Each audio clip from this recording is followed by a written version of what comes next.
All right, we are back. This is the Dream is Free podcast, episode 7. I'm your host, Jake Healy. Our other host is Mike Theophil. He's our host and super producer. I always have to give him a shout out because he does a lot of work back there. Yeah, thank you. What's up, guys? Our guest today is Aaron Graham. His resume is phenomenal. Far too impressive and long for me to read everything that's on there. Seriously. You know what stands out to me about him is he's a former law enforcement officer, former DEA agent, federal agent. He's also my neighbor.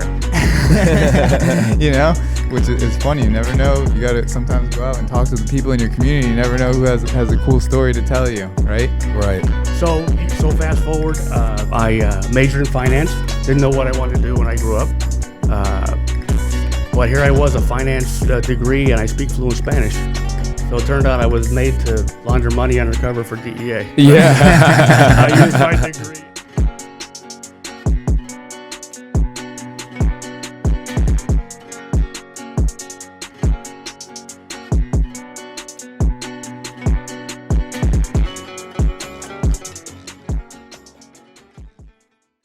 This is the Dream is Free podcast, episode 7.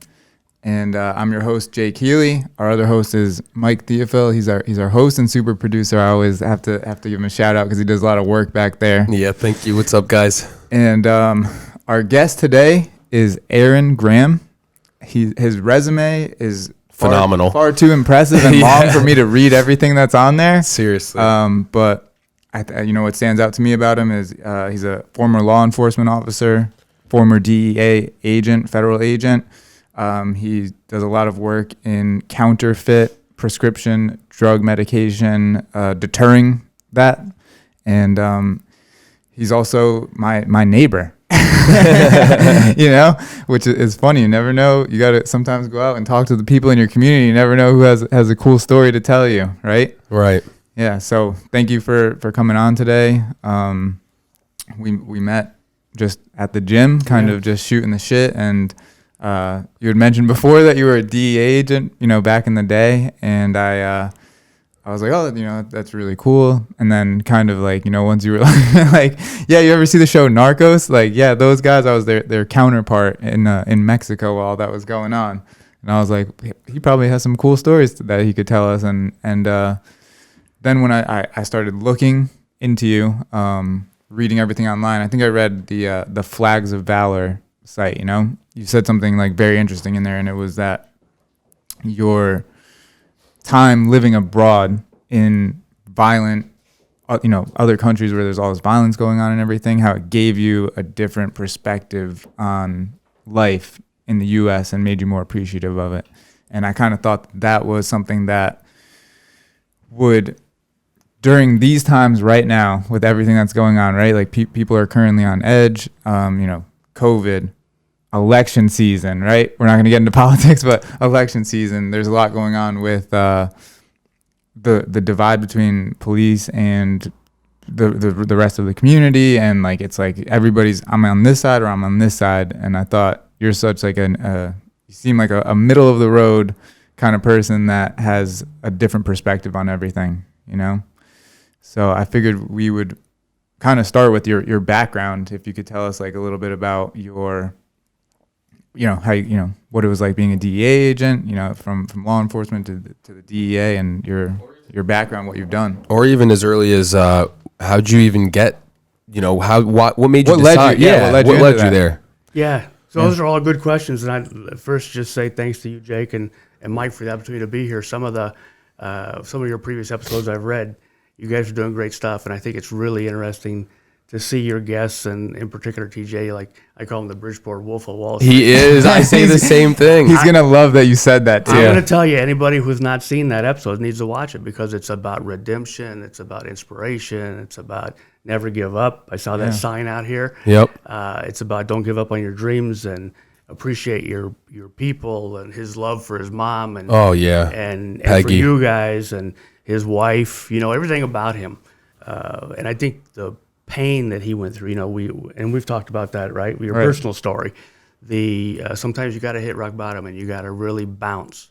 Sometimes you got to bounce a few times to really appreciate it. Yeah, absolutely. And as cops and as agents who have lived and worked in tough places, there's some things that bring you back to what's important.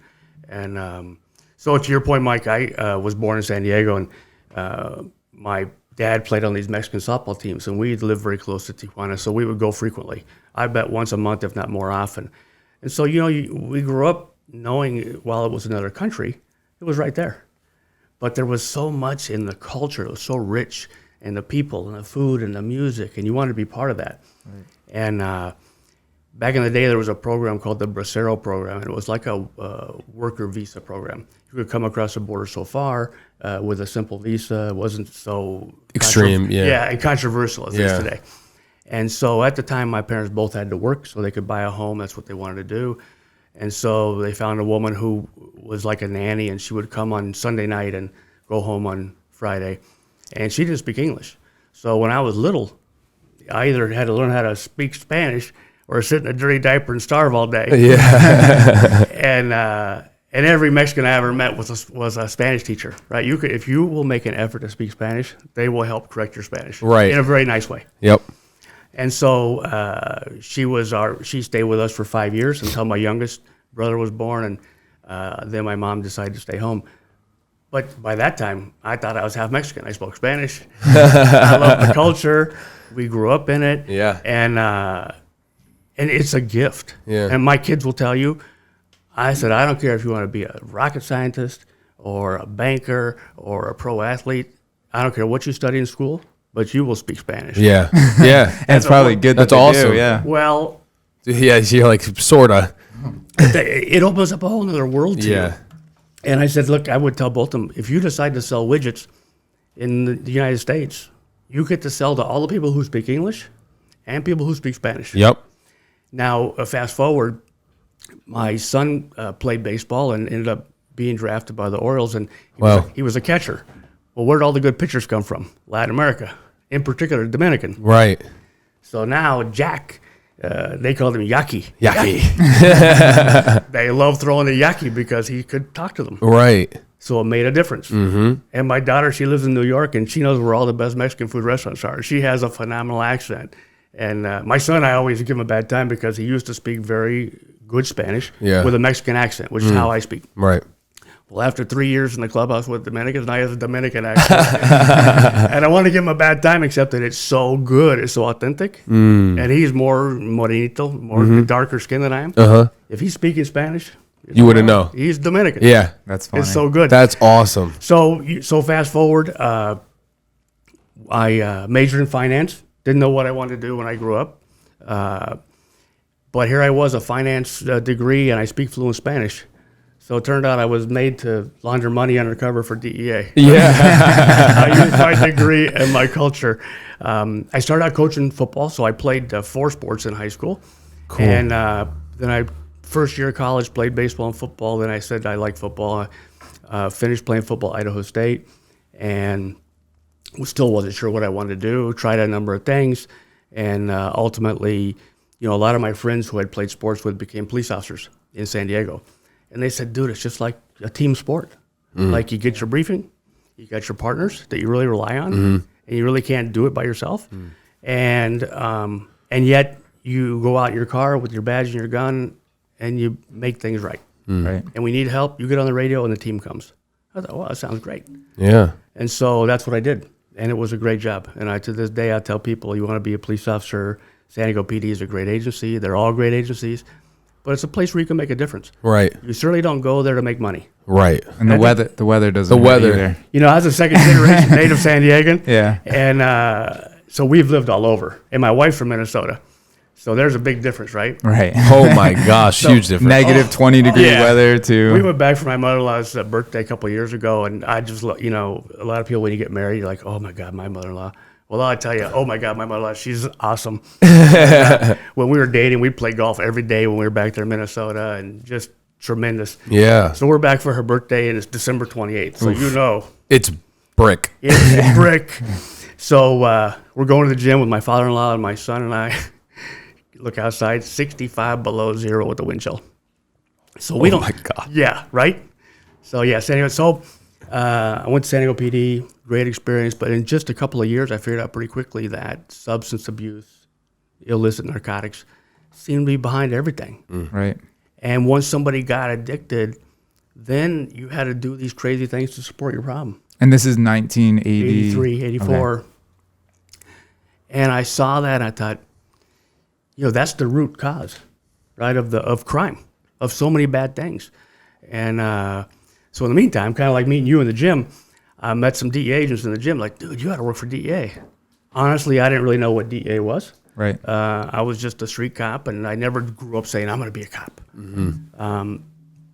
So they started recruiting me, and I started learning more about the agency, and I thought, man, it seems like a good agency. And then when I started to see the impact that substance abuse had on society as a whole, and so many young kids, right, it was a no-brainer.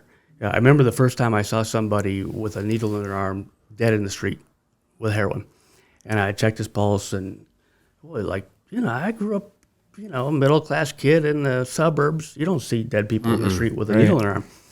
So, of course, I called it in, that the guy's got no pulse, needle in the arm, and paramedics showed up, and they gave him a shot of Narcan, brought him back to life.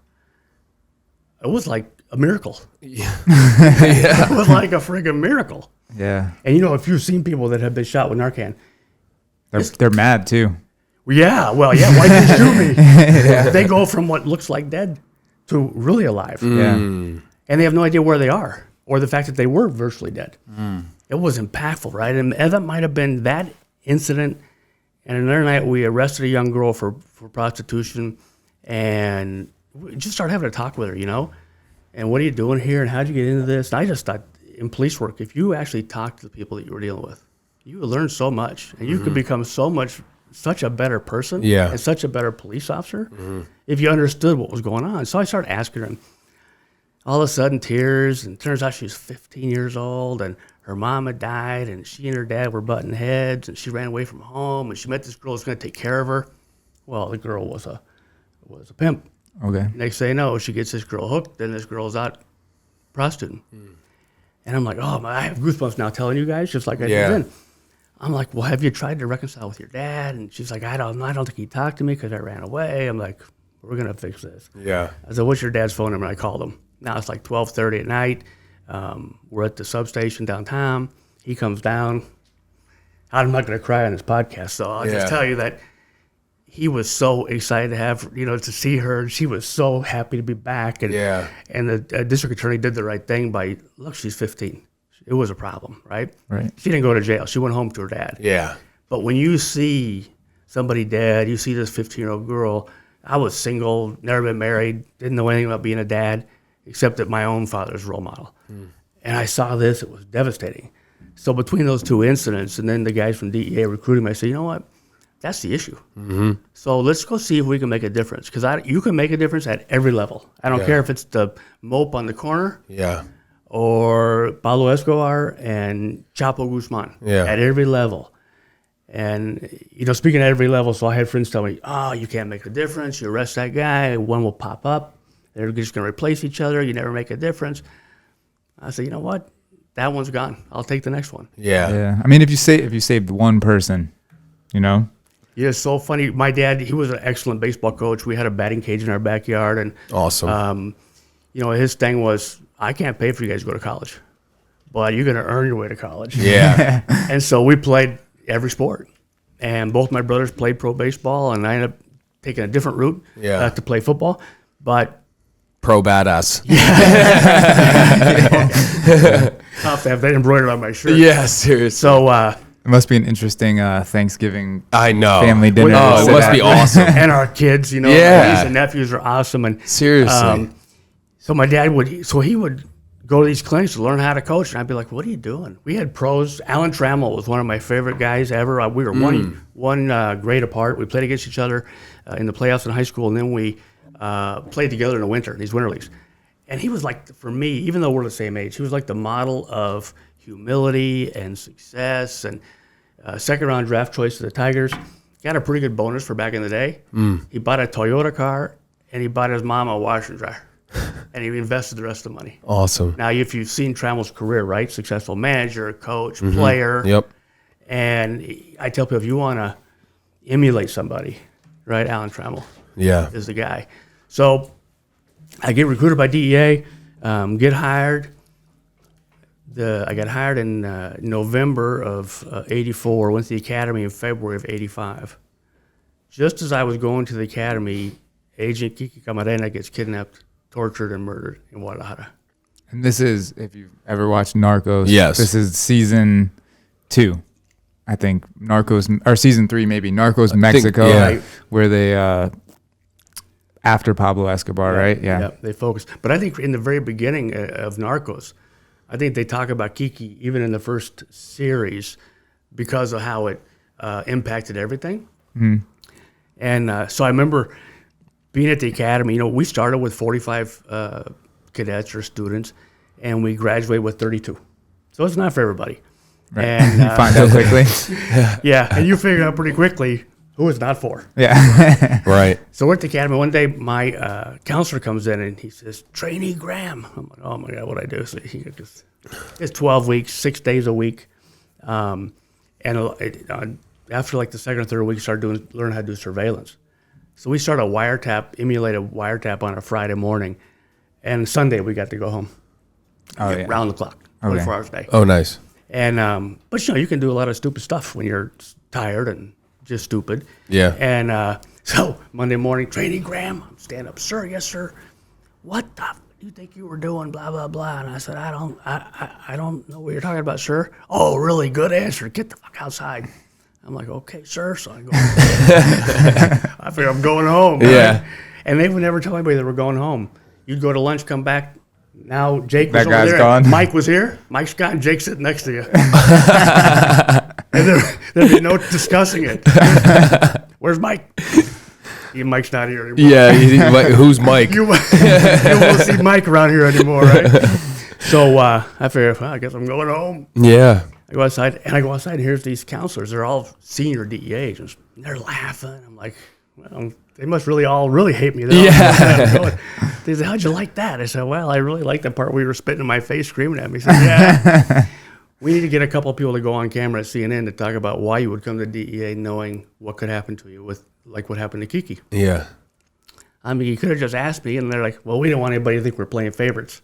So you got to spit on me to get me Yeah. So I went on CNN, and I talked about, blacked out, but they could hear your voice. Yeah. Why would you come here? And at the time, we do these long 5, 6, 7 mile runs out around Glencoe, Georgia. Well, they wouldn't let us leave the campus because they thought we were going to be kidnapped. There was a $500,000 bounty for any agent by the Colombians and the Mexicans. And but at the end of the day, you're there to do the right thing. You're there to make a difference. And I had seen the lives on the street in San Diego, like you said. If you can save one life, change one life. Yeah. You did your job. For a lifetime. Right. So in my mind, it was still the same. That's what I was there to do. Like, I'm not invincible, and I'm not stupid about anybody can die, and you got to do the right thing, and you got to prepare and train. And, I just finished reading a book by John Wooden, and he said, failure to plan is planning to fail. Yeah, it's a great quote. It's a great quote. And we said it slightly differently at DEA. It was plan your work and work your plan. Yeah. But, in our line of work on the SWAT team and undercover and stuff, failure is different than losing a baseball game. Failure can be a funeral. Yeah. Right? So failure is serious. Yeah. And the only thing worse than your funeral will be somebody else's funeral because you failed. So you had a commitment. And on the SWAT team, I was usually number 1 or number 2 going through the door because I spoke Spanish. And so there's a lot of responsibility going through. You better because you have to yell, police, Yeah, don't shoot, exactly. get on the ground. And if there's somebody there with a gun, you got to respond. And you got to see everything else is coming. You got to tell everybody else behind you who's coming, where to go, what to do. Point guard. So, failure to plan. And so the training, right? And when you execute, it's like anything else you do, right? When you shoot on the range, never you can't sit there, look at the bullets you drop out because you get in a shootout and you're looking down at it's over. You're done. Yeah. You didn't see the next threat. And I always think about when I was in Tucson, Arizona in particular, after Mexico, we would do a raid and you go in a house looking for, Juan Garcia. Well, you get in the house, and in the Hispanic culture, one of the many things I love about it is how close the family is. So you go in the house looking for Mr. Garcia. Yeah. There's a lot of family members. You got little kids on the floor. You got his wife who doesn't move too well. You got grandpa. And there's all this stuff going on. and you're looking for one guy. Yeah. And every time somebody pops up, you don't know. Yeah. Are they a threat? Yeah. Is that your guy? Yeah. And so I have flashbacks on some of those search warrants where you're going through the door looking for one guy, but there's 13 people in the room. And I went through, we had to go through a window one time because the doors were all barricaded. And I had a monkey jump on my back. A guy had a pet monkey, scared. You can imagine, you're going through and would have blown its head off. Oh my God. But he jumped on me from behind and I was already in the room. Oh my God. And you knew it probably wasn't a person because it wasn't that big. Yeah. But you weren't expecting that. Never. And last thing you're probably thinking is a monkey's going to jump on me. Well, I would have never thought about it even today. And that happened to me. Yeah. So, my first assignment was San Francisco, California. My poor wife, my wife's from Minnesota. She just, grew up in middle America, smart, pleasant, loving. We met in San Diego shortly after she'd gotten there from Minnesota after college. She didn't know anybody. And I just knew right away. She was like just great. And so I had just gotten hired by San Diego PD. And she knew I wanted to go to DEA. And of course, she had moved from Minnesota to San Diego. She had a lot of family there. So when you go to the academy, we call it the wish list. They say, where would you like to be assigned?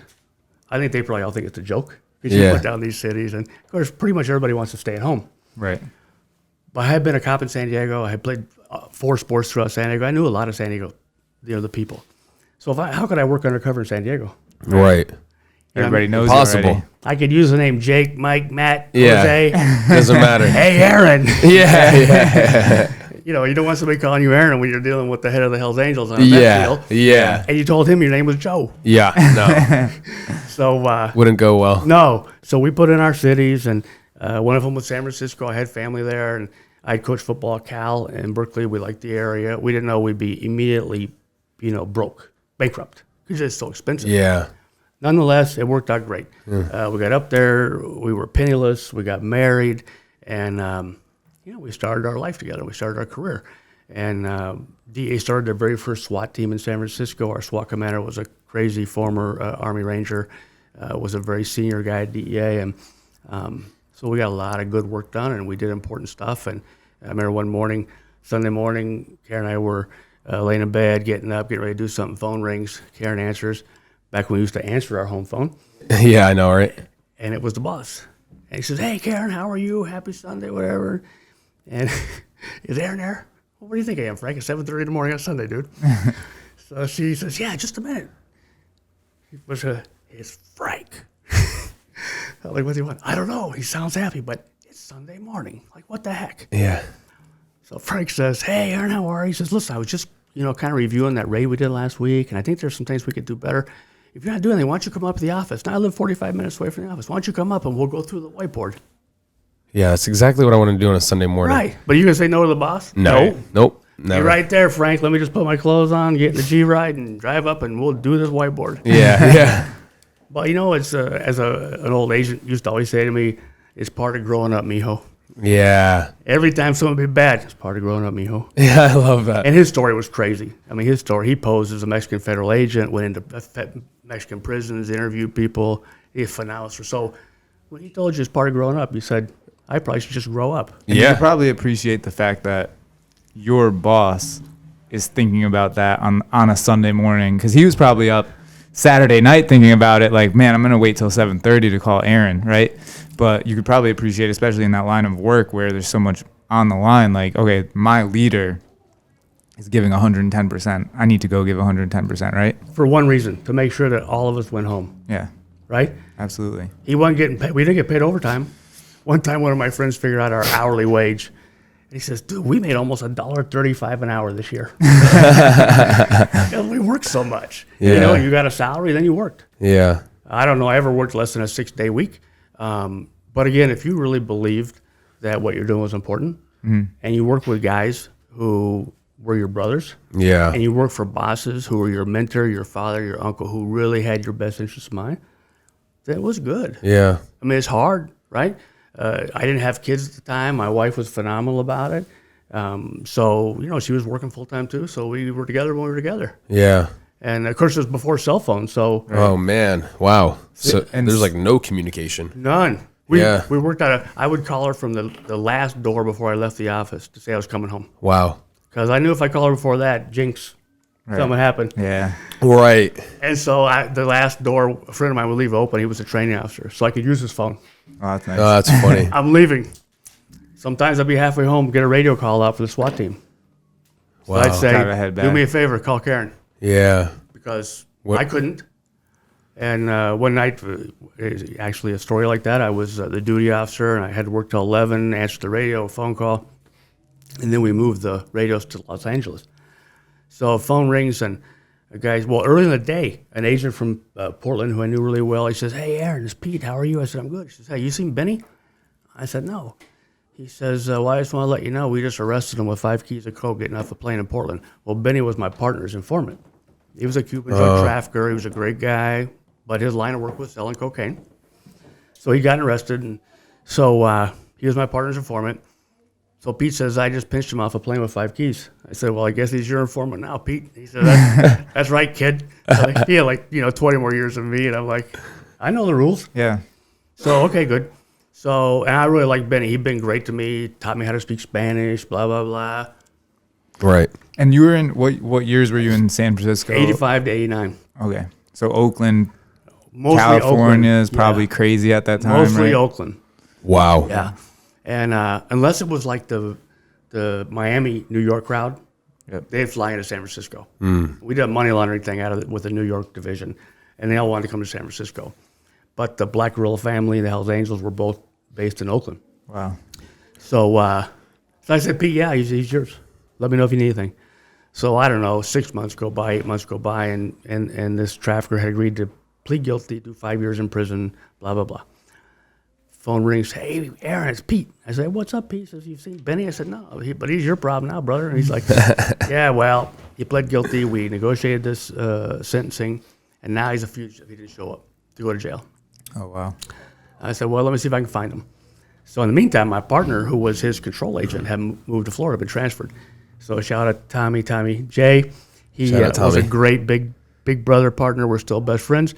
And so I called Tommy. He gave me the home address of this guy's son. So I started looking at it, but that was before he had caller ID and what have you. I didn't know how to find him. Yeah. Lo and behold, a couple hours later, phone rings. Kid says, what do you do if your dad's a fugitive and he's hiding in a shed in your backyard? Oh, man. Oh, my God. Now, in fact, I had answered the phone, which is pure coincidence. Yeah. I said, are you Benny's kid? Yeah, how'd you know? I said, this is Aaron Graham, Agent Graham. Oh, Mr. Graham, I thought I'd want to talk to you because he always spoke very highly of you and Tommy and blah, blah. And I said, well, where do you live? I'll come get him because I don't want him getting hurt, whatever. Yeah. Yeah, he's really messed up on tequila. He's got a gun. He says he's going to kill himself. He's not going to jail. I said, well, let me talk to him. He said, well, he's out in the shed. Phone doesn't reach. Well, where are you at? Let me come talk to him. And he said, I don't know. I says, well, dude, something bad's going to happen. I just have a feeling, and you know this isn't going to end well. Yeah. Right? We've all seen this movie, and it ends poorly. Yeah. I don't know. I'm always a big fan of being very honest because bad stuff happens. Yeah. And if you manage your expectations, then... So he says, let me call you back. I said, okay. So I don't know, an hour later he calls back. Meantime, I call Tommy, dude. He says, yeah, well, I don't know. Like, we don't know where he is. So I call Pete and say, hey, the kid called. Still don't know. So phone rings again, it's him again. He says, okay, here's my address. Come get my dad. So I called a partner of mine. Now it's, 10 o'clock at night. So I call one of my partners and said, look, let's go pick up Benny. He's in a shed and he's apparently drunk on tequila, got a gun, what have you. So we call the Daly City Police Department because we're going to be in their community, get a couple guys. This was classic. So we tell them, okay, Marielito came over on the boat lift from Cuba, drug trafficker, great guy, but going to prison for 5 years. And Yeah, no. Drunk, acting erratically. Yeah. don't know, right? Yeah. So this one very young cop, he's got a taser, the stun gun kind of says, well, I got this. I'm like, you might want to put that away and pull your gun out, right? Yeah. But I'm like, dude, really? This is not some teenager. Yeah, this is like at a high school dance. This is a bad man. Yeah. So finally I get him to put it away. So he and his sergeant on either side, it's one of those like typical sliding aluminum door sheds that you buy at Home Depot. Yeah. So we open the doors and I got on my flashlight I put on my SWAT uniform. I just thought, I'm gonna get dressed. This isn't a regular knock on the door, hey Benny, let's go. Yeah. So I put on my SWAT uniform, which also had a ceramic plate in the front to stop higher caliber rounds. You don't know what you're going to get hit with. And I even put on, I'm not sure my wife will hate when I say this, but I even put on underwear because I always thought, I don't want to be at the hospital with no underwear. Yeah. My mom will be mad. My wife will be mad. That's so funny. So I kept underwear in my SWAT bag. Yeah. Because I don't want to be going to the hospital. Dude showed up with no underwear. So put on my underwear, put on my SWAT gear, slide the door. Benny, it's me, Aaron. And he's underneath the blanket. Empty bottle of tequila here, half empty bottle of tequila here, underneath the blanket. Next thing I know, blanket goes down, flash in my face, gun goes off. And He tried to shoot you?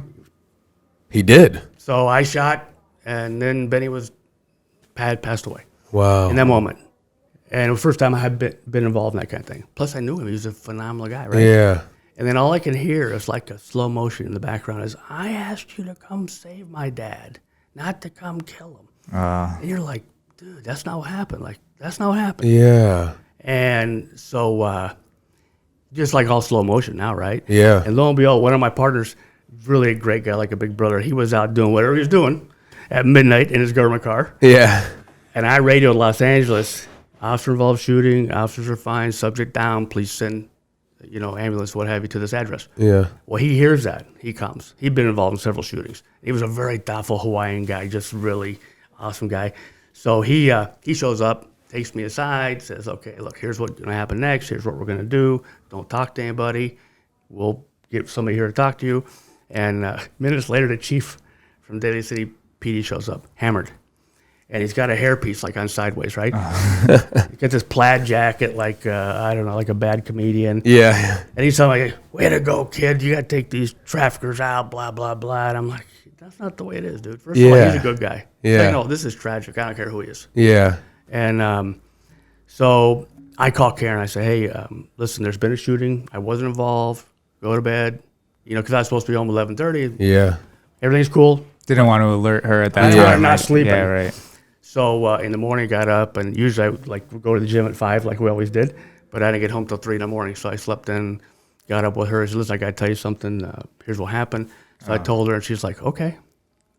I'm like, okay, so I guess this is what shock looks like. Yeah, So right. Okay, well, I'm glad you're okay. And she goes to work. So I'm like, okay, good. So I get dressed. And again, it's the first shooting I've been involved in. I mean, I had friends and stuff, right? And we see it on TV. I go to work, and the first thing I did is one of my good friends from the SWAT team, very, very nice gentleman, very soft-spoken, black belt. You would never know in a million years. Badass, but nice guy. Yeah. He meets me at the door. It turns out they've been waiting for me, right? Because unlike Make sure Miami you're okay. Vice and these other shows, it doesn't happen every day. Yeah. It happens once a month globally. Yeah. So they're waiting for me, make sure I'm okay. So he says, you okay? Gives me a big hug. Says, I got something for you. He goes like this. So I figure it's probably a St. Michael medal, right? Patron saint of fire and police. Yeah. So I put my hand out. He puts it there. It's a little button that says, shit happens. And it was so ironic. Yeah. He's a very serious guy. So I put the button on. I go back, see the group, and everybody's good, and everybody's, happy that I'm okay, and what have you, whatever that means, okay. And phone rings. Phone was ringing off the hook, and I wasn't answering. Tommy called from Florida. He's like, dude, you okay? Everything okay? I'm like, yeah. And we're still good friends to this day, our wives, everybody. He says, so you're good? He says like 3 times. No, I'm good, Tommy. He says, okay, so here's the deal. I left you with a couple other informants. If you don't want them, just give them to somebody else. You don't have to shoot them, all right? Yeah. Like, that's not right. You have to have that dark sense right. of humor. In Yeah. the way, right? Yeah. It's survival. Yeah. It's It not, is. It's not cavalier. It's not dismissive, right? Because Yeah. we all know bad stuff can happen. Yep. Right. So anyway, that was, it was bad. It was hard. And but now I'm at work. Boss says, hey, we're still doing surveillance on that case down in San Jose. You're leading the surveillance today, blah, blah. I'm like, okay. So I'll grab the newspaper, sitting on surveillance right by University of Santa Clara, open it up. Drug trafficker shot by DEA agent. Oh my. I'm like, really? So I read the story. It doesn't have my name, but has the trafficker's name, his picture. Right. And I'm like, well, you're not going to avoid this one. So that night, my wife worked for Trammell Crow Real Estate at the time in San Francisco in the Bay Area. She says, so they were having some kind of event, so I went and to support her, and we're there, cocktails, whatever. And one of the other husbands of one of my wife's colleagues was a police officer in Redwood City. He comes over and says, dude, did you hear about the shooting with DEA last night? That's so great, man. What happened? Do you know who shot the guy? What happened? I'm like, yeah, I know. Yeah. I just didn't really want to talk about it. Yeah, yeah. In the meantime, I guess I go back a step. About noon, my wife's boss calls. Says, hey, Aaron, you got a minute? I said, yeah. He's a Navy Academy grad and great guy. He says, listen, I just want to let you know, Karen's in my office, and she's kind of having a little breakdown because it kind of dawned on her what happened. Took her a minute to process it. Yeah. I said, yeah, I guess it takes, I don't know, about 4 hours. Yeah. And he says, yeah, I just want to let you know she's okay, but why don't you say hi to her and let her know. And, because that was like the beginning, right, for it's a tough life. Yeah. Right. You got to have a partner who's ready. We've been married since 86.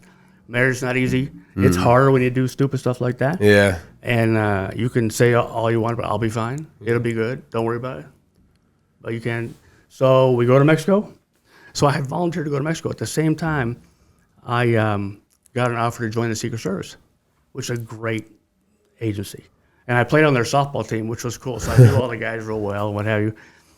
So when I got the offer from Secret Service, I said, what do you want to do? Because we can do either way. We'll end up in D.C. They want to be on the CAT team, which is like their SWAT perimeter team. Cool. But what do you want? She says, you know what? You came to DEA to address the drug issue and address it at its source. That's Mexico. Let's go. So shout out to Karen. Yeah, wow, Karen. She's a badass. Seriously. Yeah. So we go. Want to just go head in with you? That's awesome. And she wants to get pregnant because now we have a free house, so we can afford that. She shouldn't have to work. Yeah. All right, let's go. Let's do it. Game time. Yeah, she's like, all right, let's go to Mexico, have a baby. Right? You go get those drug dealers and we'll live a happy life. I'll be sitting here in the apartment overlooking the country club, Yeah. at the house flip. So we weren't there very well. Just getting there, we had to drive. We couldn't go straight down the coast because there are too many traffickers in Culiacan and Sinaloa where they all come from. So we had to drive to Laredo, Texas, and then drive down through Monterrey. It takes twice as long. So we get to Laredo. We're supposed to leave the next day, and we can't go because the traffickers have roadblocks. Wow. So when Karen said, why aren't we going? I said, we got to wait for our escort to join us, another agent. 2 days later, we're still not going? Well, I don't want to tell her they got roadblocks. Yeah. But you got to tell her because if shit goes bad, she's got to be prepared to act, right? Yep. What are the roadblocks they're just looking for? Kidnap people. Okay. Yeah, kidnap people, kidnap agents. Take your money, and the police would do the roadblock. So you would stop because it's a police roadblock. Holy moly! But they're paid by the cartels. Wow. Exactly. So, okay. So she goes to. We just finished this giant vat of Vaseline she bought at Walmart in Laredo in 1989, January of '89. So she comes back and says, "I went to Mexico this morning." I said, "Really? So why'd you do that?" She says, I don't know, but I was in Walmart. Nobody spoke English. You were in Laredo. Yeah. And we both laughed. And she didn't speak great Spanish because she's from Minnesota. Yeah. But she was a trooper. And when I was in language school to take my Spanish from street Spanish to diplomatic Spanish, I got her a tutor, one of the professors, a woman from Argentina. The problem was Karen's so personable that they went from being a student and teacher to friends. Speaking English. Yeah, exactly. Going to get lunch and dinner and that's so funny. So we get to Mexico. We're on our way down. We're driving down. It's an 18-hour drive. And Karen had to go to the bathroom. And so we pulled over to this bar. Well, the bathroom was this little brick hut. In the back. With no door. And here's Karen. I'm standing in front of the door. I said, you always stand in front of the door? Yes, I want you to stand in front of the door. I'm like, well, welcome to your next 3 years. But you get to Guadalajara, Mexico. It is a beautiful city. The people are nice. They're smart. They're educated. Everything is just really, really nice. So we're in the Hyatt for 3 months. And she says, honey, I'm pregnant. And she says, the look on my face is like, really? Do you have to be? Yeah. She says, not exactly the reaction I was looking for. Well, in the meantime, I was the liaison to the other 3-letter agency. So I knew what was happening with the traffickers and what they want to do with us. I knew it was bad. And we're in a hotel. And I'm just kind of trying to process all that at the same time. And not long after that, I learned on my morning briefing in the skiff with the 3-letter agency that Coach Loco, who was one of the really, really badasses behind Kiki's murder, who you saw Narcos, Coach. Yeah. So the agency had picked up a phone call from Coachy to the wife of, he picked up a phone call from a driver for Coachy to his wife saying, listen, Don Coachy says we're going to kidnap the agents from Guadalajara. and then we're going to take them. And but he said that they're really bad, and we're going to dress up like policemen so we can trick them. But if we don't, there could be shootouts, and this could go badly.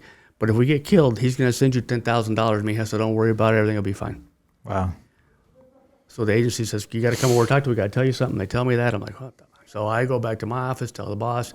He calls headquarters. Next thing you know, there's an airplane coming to Guadalajara taking us to Mexico City. Uh-huh.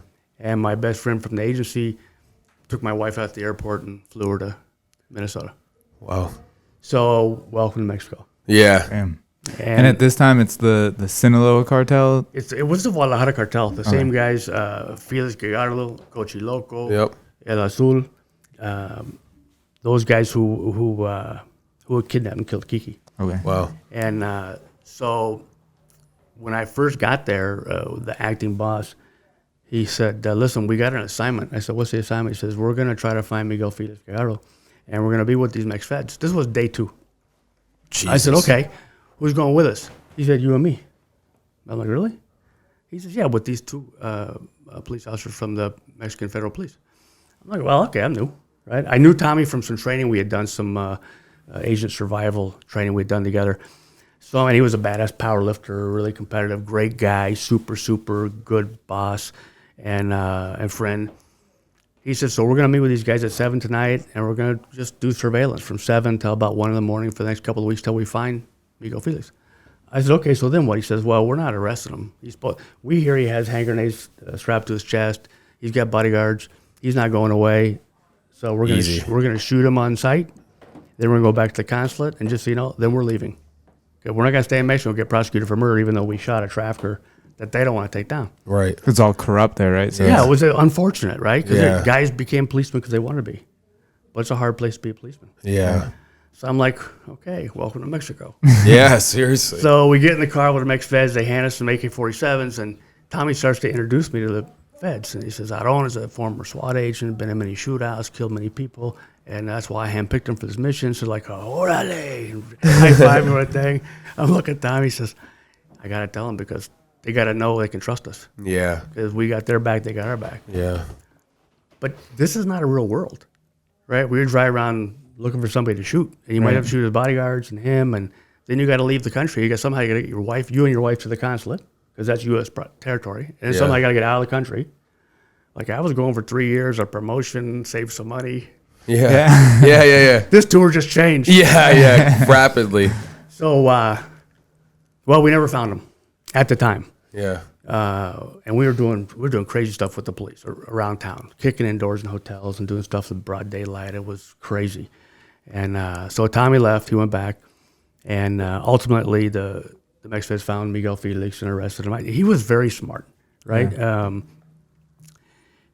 They weren't all smart, but he was the boss, and they kind of reflect that in Narcos. Right. He was a smart one. Right. You know, he thought that stuff through.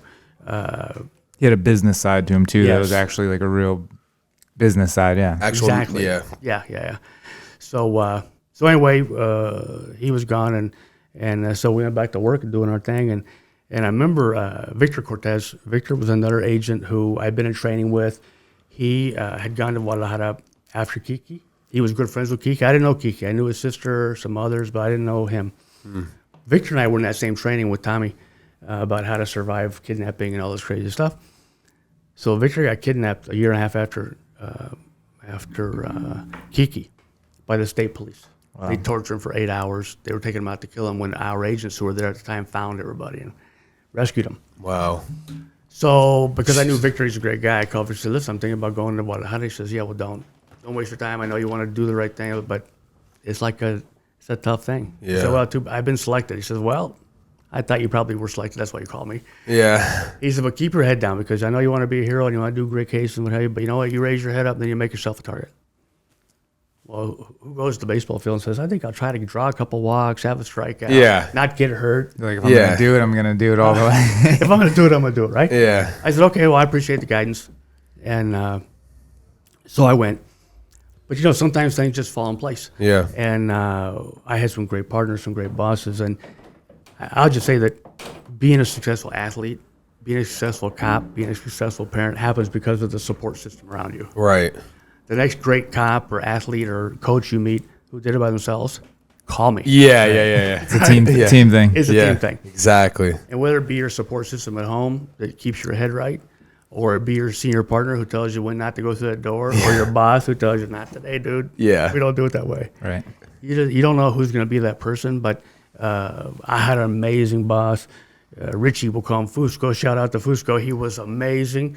And he was a guy who flew to Bolivia undercover with the Bolivian, the sons of the president of Bolivia. Filled up a plane of cocaine and flew it out. Wow. Back into Miami. Wow. Yeah, he's the man. Yeah, like honestly. So that was when he was in Miami. Wow. So he was my boss in San Francisco, my first boss. Nice. He's from New York. And it was like, to this day, we were down doing some congressional briefings, I don't know, January, February, whatever, with Stephen Javier. And I called Richie, he's retired, living down there, see if you want to have dinner. And Karen and I had dinner with he and his wife. It was like flashback 20 years. Wow. Like he's still the same guy. Yeah. And we were laughing about the old times, but remembering how lucky we are to have each other. And be here now, telling the stories. He's the reason, right? I remember getting to San Francisco. He says, hey, Slatch called me. Slatch was the assistant special agent in charge of San Diego. He says, you're a good guy. We took a vote. You're on the SWAT team, and you're going undercover with Andy today. I'm like, dude, I don't know who any of these people are. Like, he says, yeah, but Slat says you can do it.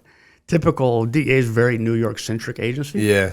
And at the time, especially, those were all the bosses were from New York. And I'm like, okay, well, if Slat says I can do it, because I called him Mr. Slattery. If Slat's told you, Richie, I can do it, let's do it. And next thing I know, this female agent who was crazy talented, spoke fluent Spanish, had an MBA, had worked for the IRS, worked undercover in Colombia. Wow. Jesus. She says, hey, Fritzy. I'm like, Fritzy? She says, yeah, that's what Richie said we should call you. You're going undercover with my bodyguard.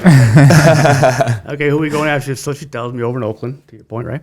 She says, so I know it's like 80-something degrees, so when they show up with long-sleeve leather jackets, that ain't because they got a temperature problem. Yeah. Right? I'm like, okay. So we go, oh, man. So I'm just watching. My orders were if somebody's going to shoot her, like protect her, right? Yeah. And try to get us out of the line of fire so the other people can shoot. She was such a badass, I think they were afraid of her. Wow. Attractive, blonde hair down to her butt, fluent Spanish. And just every person I met at DEA was more impressive than the last. They just, and they were all looking out for you. Yeah. I was the little brother of so many guys for so long. And that was my job when I, grew up. Yeah. Relative thing, right? So we get to Mexico and we do our time. We make some really great cases. And we got evacuated 2 or 3 times. And every time it happened, I would have my buddy from the agency drive Karen to the airport because it was about a 45-minute drive. And when you left the city, there was like nothing between there and the airport except bad, right? Bad stuff could happen out there. Yeah. And they were always following us. So I knew if I left town and they were looking for me or her, it's over. It was a bad place to be. Yeah. And I don't care how many guns if it's you by yourself. They got Laws rockets, Stinger missiles, and it's over. Yeah. So I'd always call Jesse. Hey, Jess, Karen needs a ride, and he knew what that meant. Yeah. Because every phone was tapped, so you had to have codes. Yeah. If I called Karen and said it's really sunny out today, she knew that meant I was going out of town. I would never say I'm going out of town because they were hanging on our wire. Yeah. They didn't even know she was alone. Wow. So we had all kinds of codes. So I said, Jesse, hey, Karen needs a ride tonight. Okay. Karen packed her stuff. Jesse picked her up. And he and his wife and us were all good friends. He took her to the airport. And so this goes on a couple times. And, we had an AK-47 under the bed. Wow. We had flashbang grenades on the bedside table. And, guns on both sides. And let me tell you, my wife's not a gun nut. She didn't want to shoot anybody. Yeah. She'd have been just as happy if we didn't have all those things. But she understood the deal, right? Yeah. And when I first brought the AK-47 home, I was wanting to show her how to use it. She's like, nah, I got no need. I don't even know how to use it. Don't want to know how to use it. Yeah. Don't even want to know what's Get that away from me. Right? Yeah. I'm like, but you understand? She says, look, I got this pistol right here that I don't want to have to use. And I got the flashbang grenade that I don't have to use. I'm fine. I'm like, okay. So we get pregnant right away. We're all excited. I finally got excited, right? And so that's funny. She flies to Minnesota to give birth. And of course, the State Department pays for everything. And it was so great when they were born. Jack got his diplomatic passport. There's a little chubby bowling ball head with a black diplomatic passport. And so I missed the birth because she went a week early, and I was at Gold's Gym. my radio goes off. My partner said, dude, your wife's calling. Where are you at? I said, you know where I'm at. I'm in the gym. Yeah. Well, come home because she's pissed you're not here. You're not answering the phone. Yeah. That's fair, right? So I get home. I call her. She says, I'm going to the hospital. I'm in labor. I'm like, well, you're a week early. So I jet out to the airport. I knew the people at the airport real well. They stopped the American Airlines flight on the tarmac, put me on it to Dallas. I get to Dallas. Karen's in labor. Talk to her mom. Land in Minnesota. Karen had given birth. So I told you my mother-in-law was awesome, right? So her best friend picks me up. And she says, okay, Karen's good, baby's good. I'm not telling you anything else. Gender, name, nothing. Everybody's fine. 2.5 hours we drive. I don't know, right? So we get to the hospital, and my wife says, well, say hello to your baby Jack. Well, that was my dad's name. And I wanted to name him that. But you didn't. Yeah, I didn't know. Yeah. And by the way, I kind of forfeited any kind of ability. Yeah. Either, right? Yeah. You lost that right. Yeah. Exactly. Yeah, you did. You had no choice. And what was I going to do? Argue? Yeah, no. No. Absolutely I wasn't even there. You were in no position. No position. You could have named him Rumpelstiltskin. Oh, what a lovely name, honey. Because I got no juice at that point. Yeah, exactly. She says, say hello to your baby Jack. I'm like, wow. Oh. And I said, what's his middle name? My father didn't have a middle name, so I thought it'd be cool to be Jack Graham II. So she says, his middle name's Aaron. Oh, dope. Like, it doesn't get any better than that, right? Right. No. So shout out Karen for being the best. Yeah, right? Honestly. So so she spends her time there. I got to go back to work. Shortly thereafter, now he was born in October. She flies to San Diego with Jack to stay with my mom. I come up to San Diego to get them and take them back. First thing that happens, there's no flights to San Diego from Guadalajara, so you either had to fly to Tijuana and cross the road, or fly to LA, then fly back. People, on the East Coast, they think, well, LA, San Diego, like Brooklyn, Fairfield. No, yeah, it's a long drive there. There's the airport, and so I flew to Tijuana. And of course, in the meantime, now there's a $500,000 bounty on every DEA agent, so you just got to be mindful of that, right? Jesus. So I fly to Tijuana. Now, the cab driver picks me up at the airport, and he's going to take me to the border. And all of a sudden, he's going up on the hill, which is not the most direct route. And up on the hill is kind of like the favelas of Brazil, like it's bad. So I just put my gun on his shoulder up against his neck and said, mijo, bájate. Get back down on the road down there. Yeah. And he's trying to tell me it's a shortcut, blah, blah. I'm like, look, it might be, dude. I said, mijo, we're going the long way today. I'm not in a hurry. Yeah. We want to get where we're going, however long that takes. Yep. Cálmate. He's telling me, calm down. I'm dude, I'm calm. Yeah. That's the problem. Yeah. So you just get back down out the hill. So we go down. I was like, friend of mine picks me what's up. happening? Friend of mine picks me up. I get out to El Cajon. My mom was, and Karen and Jack were, and my brothers and everybody. It's all exciting. It's Christmas time, and we have a great Christmas. And my mom first got to meet her first grandson, and it was just great. So now it's time to leave. Same route, go down to San Diego, go across the border, go to the airport. My brother drove us. Get on the plane. I look across the aisle. And a guy I did a hand-to-hand deal with for heroin in San Francisco had just finished his 5-year sentence. He's sitting right across the aisle from me. On the plane? Mm-hmm. Jesus Christ. And my gun's in my bag, so I don't have it with me. So I just leaned over. I said to Karen, okay, this happened many times. I said to Karen, okay, so the guy across the aisle told a story. So just be ready to move. With Jack in the bag, and the diaper bag. Yeah. Hey, Jack, you ready? Yeah, right? He's like, you're 3 months old. Yeah. Don't let your meatloaf. We got to move, baby. So I leaned across the aisle, and of course, right when I made eye contact with this guy, he knew me, and I knew him. We sat in a car, this for hours, negotiating these heroin deals. I said, how you doing? He says, I'm good. I said, you going home? Yep, got out last week. I said, good. He was from Guadalajara. I said, so we're not going to have a problem, right? No, sir. It was all in Spanish, of course. No, sir. Okay, good, because this time I will kill you. Yeah. He says, I know, sir. Very respectful. Yeah. I told Karen, I think it's okay. Yeah. Yeah. What are you going to do? Yeah. He no cell phones. He couldn't call anybody. Oh, yeah, you can't alert anybody that you're coming. No. Yeah. So that whole part you're okay with, but the only part you probably didn't sleep at all that whole ride. No.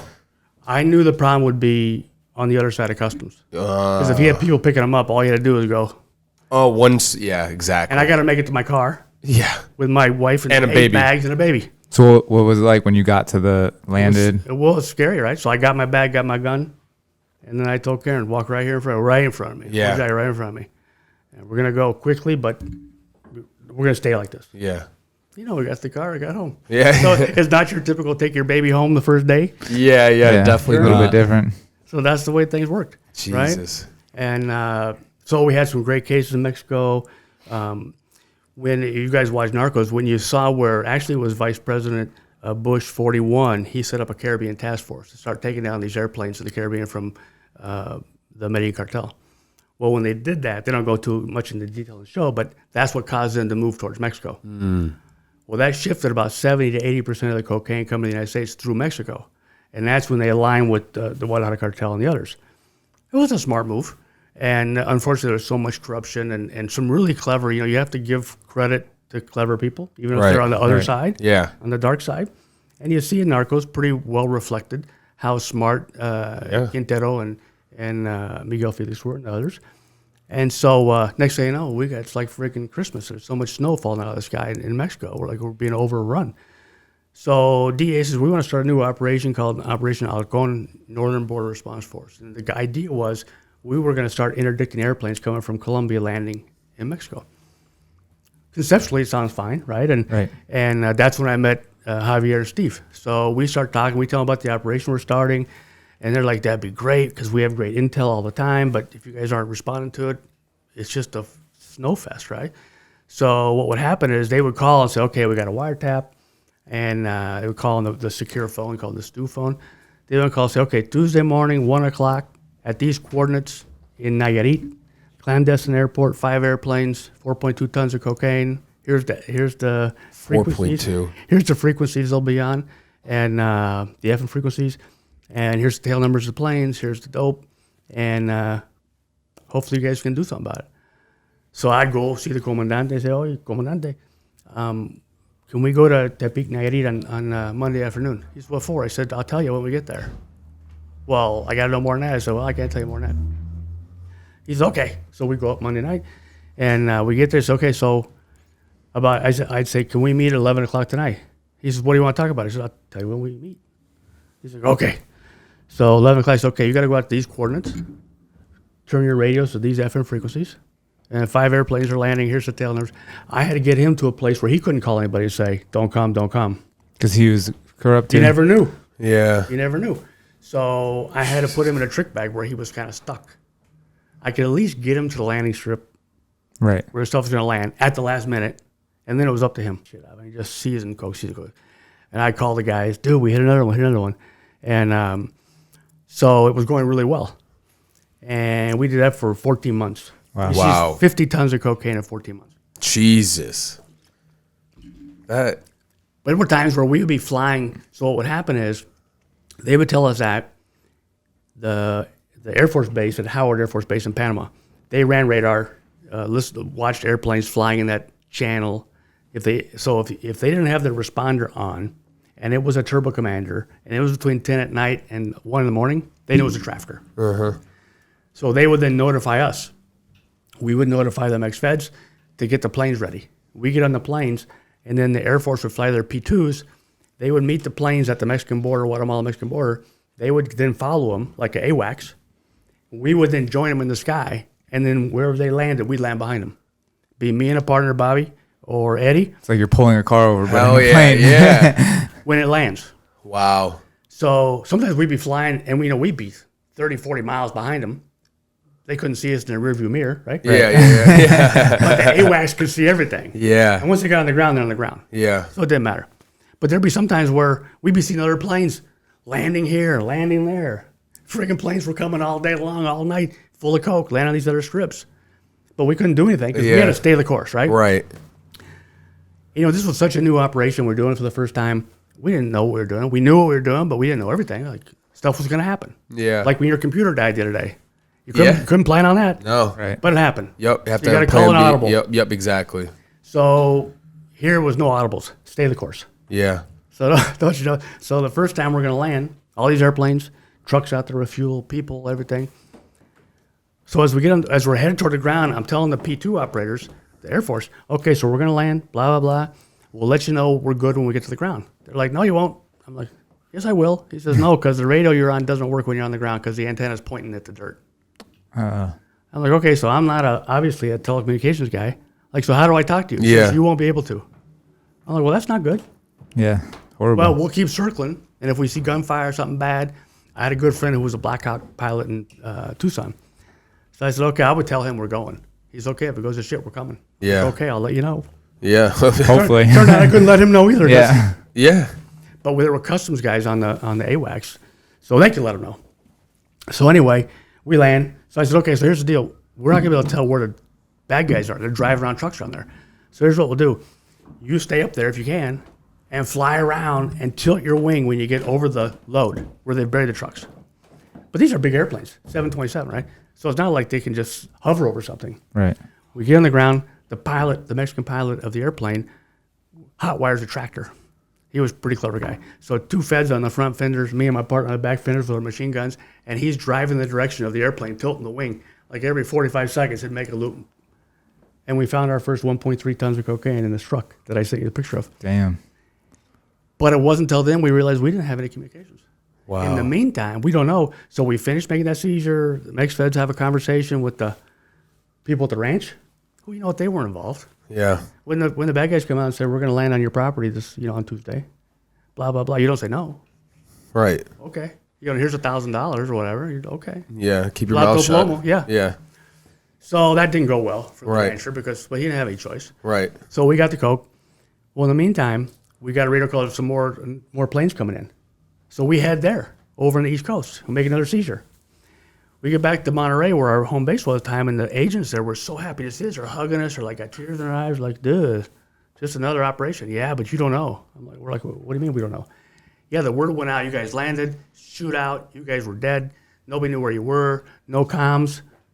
For 8 hours, we thought you guys were dead. Wow. That gives you goosebumps like it does right now. Yeah.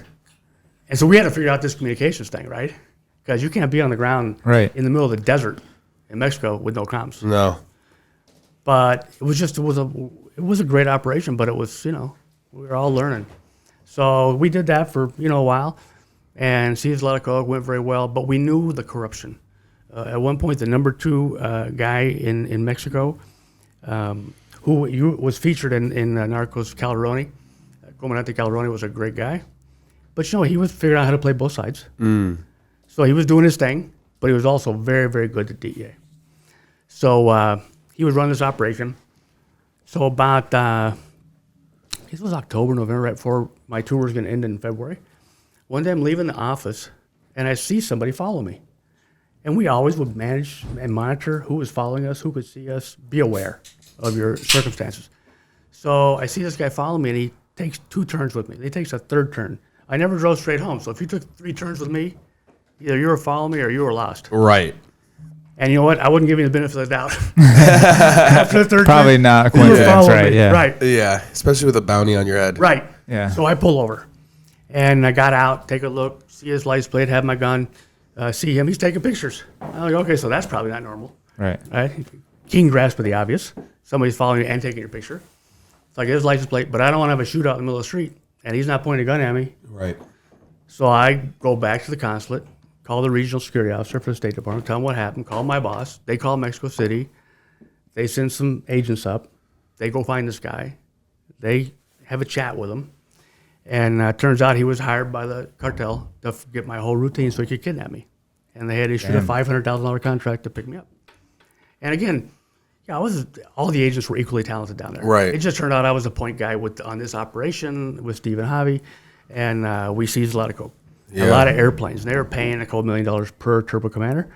So people say they were more pissed off about losing their airplanes than they were the coke. Yeah. The coke was leaving Colombia at a couple dollars. Yeah. They were paying cash for these planes. Right. So, and we were arresting their pilots. And those are hard to find too. Right. You got to be a talented pilot who can land on a dirt strip after flying 22 hours with barrels of fuel in the back and cocaine. Right. Wow. Yeah, you have to be willing you don't to take that risk. Yeah. And you got to be willing to get killed or go to jail or whatever, right? Yeah. So that's a commodity, and the planes. So anyway, turns out they were kind of pissed off about me being the point guy and all that stuff.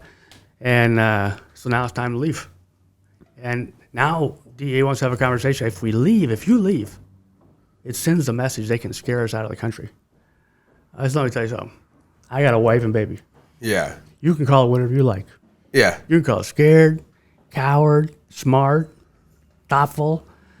Well, while this debate's going on, I called Richie, who was now a very high-ranking DEA. I said, hey, dude, here's what's going on. He says, yeah, well, that's going to last about another 10 minutes. I'm going to go see the administrator. Where do you want to go? So I said, thanks, brother. He's always looking out for me. Next thing I knew, it's not worth it at the end of the day if you can't be there for your family. That's one of those times when you start to realize what's important to you. Right. So they happen a lot, but so next thing I knew, at great surprise to all these other people in Mexico, teletype, Agent Graham being transferred to Tucson.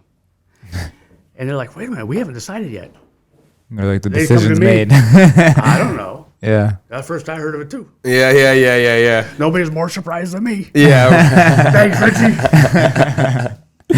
That's hilarious. So we go to Tucson. It was a great tour. It was a great experience. Guadalajara's a phenomenally beautiful city. You know, it's the home birthplace of the mariachi. Oh, cool. Tequila, Jalisco is an hour, I think, west. We would go to Puerto Vallarta for family stuff, and Manzanillo was there. It's a beautiful area, and the people are beautiful and nice. And that's one of the things I say is one of the greatest shames of Mexico is that 99.9% of the people are smart, talented, thoughtful. Yeah. It's just a great country in every respect. But you let some of these guys who are so powerful really dictate a lot of policy. Right. And everybody suffers. It's similar. My family's originally from Bulgaria. It's literally the same exact thing. Like, such a beautiful country, such beautiful people, but these losers, actually, mafia losers, control the whole country, literally the whole entire country. You can't do anything about it. And if you could kind of quantify how many there are, it's a fraction of a fraction. Right. But their power is so immense. And people are scared of them. Yeah. Well, rightfully so. Right. Yeah. I mean, they have no remorse. Like, they don't care. It's like, no, when they say plato plomo, silver or lead, they just said silver. You get to choose. Yeah. Well, you're not going to choose a bull to the head. Right. Yeah. And these guys are such cowards. They'll kill your family first to let you see that. Wow. That hurts a lot more than killing me. Yeah. You kill me, I'm dead. Yeah. But they do awful things to your family in front of you. So we get to Tucson. Another great, it's such a small world. My dad had played football at University of Arizona in Tucson. Now listen, I'm in Tucson. Oh, that's funny. And his namesake just moved to Tucson, Jack. Yeah. So it was great. Yeah. And so we're excited to be there. You know, it was 108 in October, so it's kind of warm. But I was from San Diego, not so bad. Yeah. My wife from Minnesota, she's like, oh my God, when does this end? And rightfully so. Yeah. And I remember we had a pool, and so she's going to have a birthday party for Jack October 23rd. And it's going to be a costume party because it's close to Halloween. Well, turns out it should have been a pool party because it was 104 on October 23rd. His makeup running is hot. So we ended up having a pool party. That's awesome. In their underwear because they were, 3 years old. Yeah, right. And so anyway, great city, great people, great agents. And we had a task force with the Border Patrol who were just, I would tell you the Border Patrol, I'll say this out loud every day, the bravest, just incredible group of police officers in the country. They're walking the border with half the firepower of the traffickers at night. Those guys got night vision goggles and military hardware and what have you, and our Border Patrol agents are out there like, let's go, man. Right. Yeah, it gives me goosebumps because they are warriors. Yeah. And they don't get the credit they deserve, and now they're getting even more scrutiny for reasons that aren't their fault. They're warriors. So we had a great task force for the Border Patrol. And so we were doing great cases, and the idea was, okay, now I'm on this side. Mm-hmm. We're gonna get those guys who we couldn't get over there. We're gonna get them over here. We're gonna sneak them over here, tell them we have a meeting, gonna have a party, whatever, and then click. Yeah. Now you're going to jail in the country. We're gonna stay at no back door, dude. Right. Yeah. You're staying. Yeah. These charges are for real. Yeah. And which was a good plan, but not so easy. And but we did some good work and did some good things, and so things were going well. My daughter Megan was born. She's like, if you ever had a doubt about how amazing being a dad is, you have a son, you're like, oh my God, he's named after your father. Like, oh my God. Yeah. Then you have a daughter. It's even better. It's crazy. Yeah. Like you thought you were a badass, Yeah. protecting the world when you were a DEA agent. Now when you become, and she doesn't need my protection. She's a little bitty, can of dynamite. Yeah. I sometimes have to remind her you're 5'3", 115 pounds. Right? I don't care how badass you are. Yeah. When I was on the SWAT team, our commander told me to go get some additional training, and I was doing some kickboxing, karate type stuff. But I said, look, I don't really need to get a belt. I just need to know gun takeaway, knife takeaway, get out of a hole, blah, blah. So my favorite thing was they always want to grab you, right, and squeeze you and do whatever. He says, first you say thank you. That will confuse them.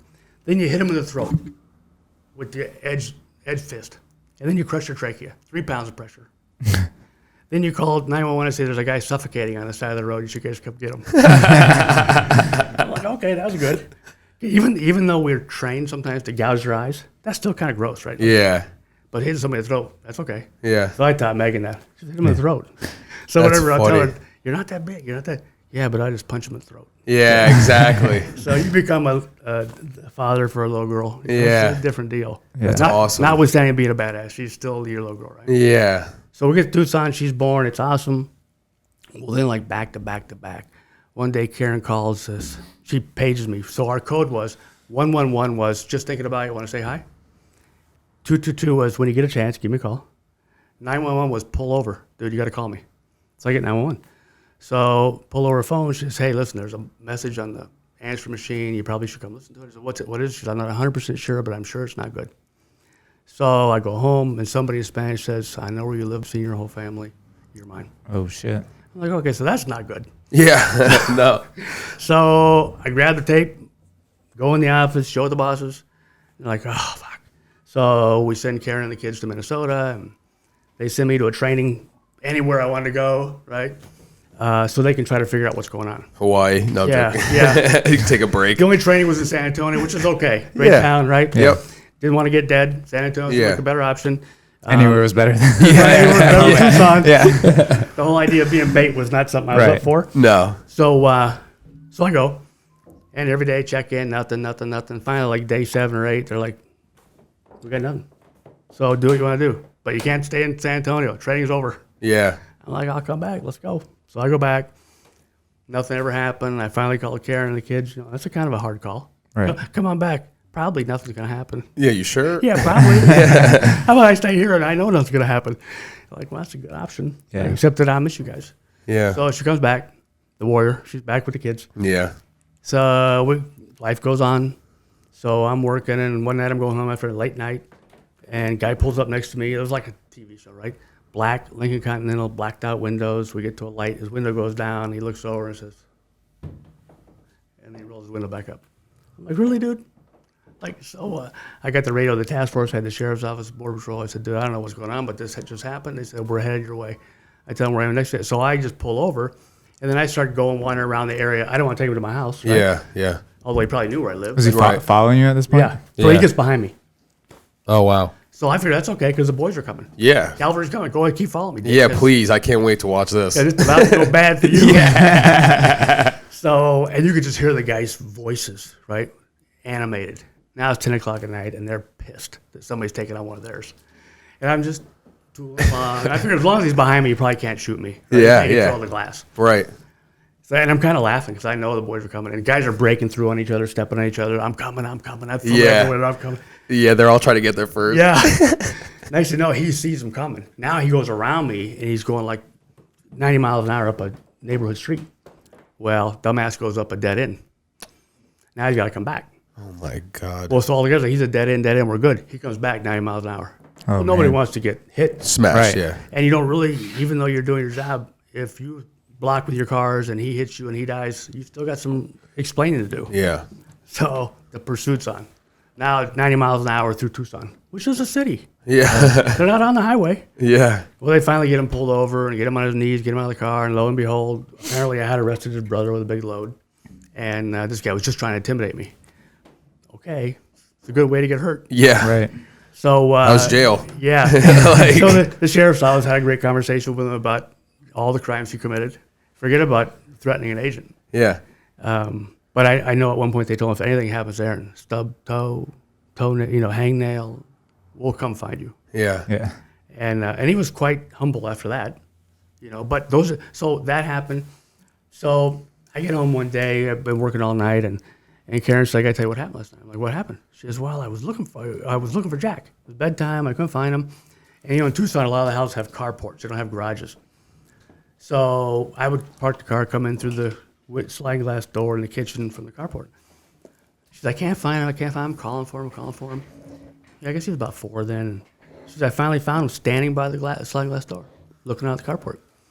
And she says, hey, time for bed. What are you doing? She's waiting for Daddy. Oh, gosh. So she's telling me the story. I'm like, dude, that's not right. Yeah. Like my dad was a land surveyor. He'd go to work, come home. Yeah. Right. And the only difference in his day was, even though he told my mom he could never be home early for dinner, date, whatever, you knew at 3 o'clock he could be in right field in his truck watching a baseball game. Yeah, exactly. You knew that was going to happen. Yeah. Right. So I'm like, oh my God, it was like heartbreaking to hear that. And so it was all these things back to back to back.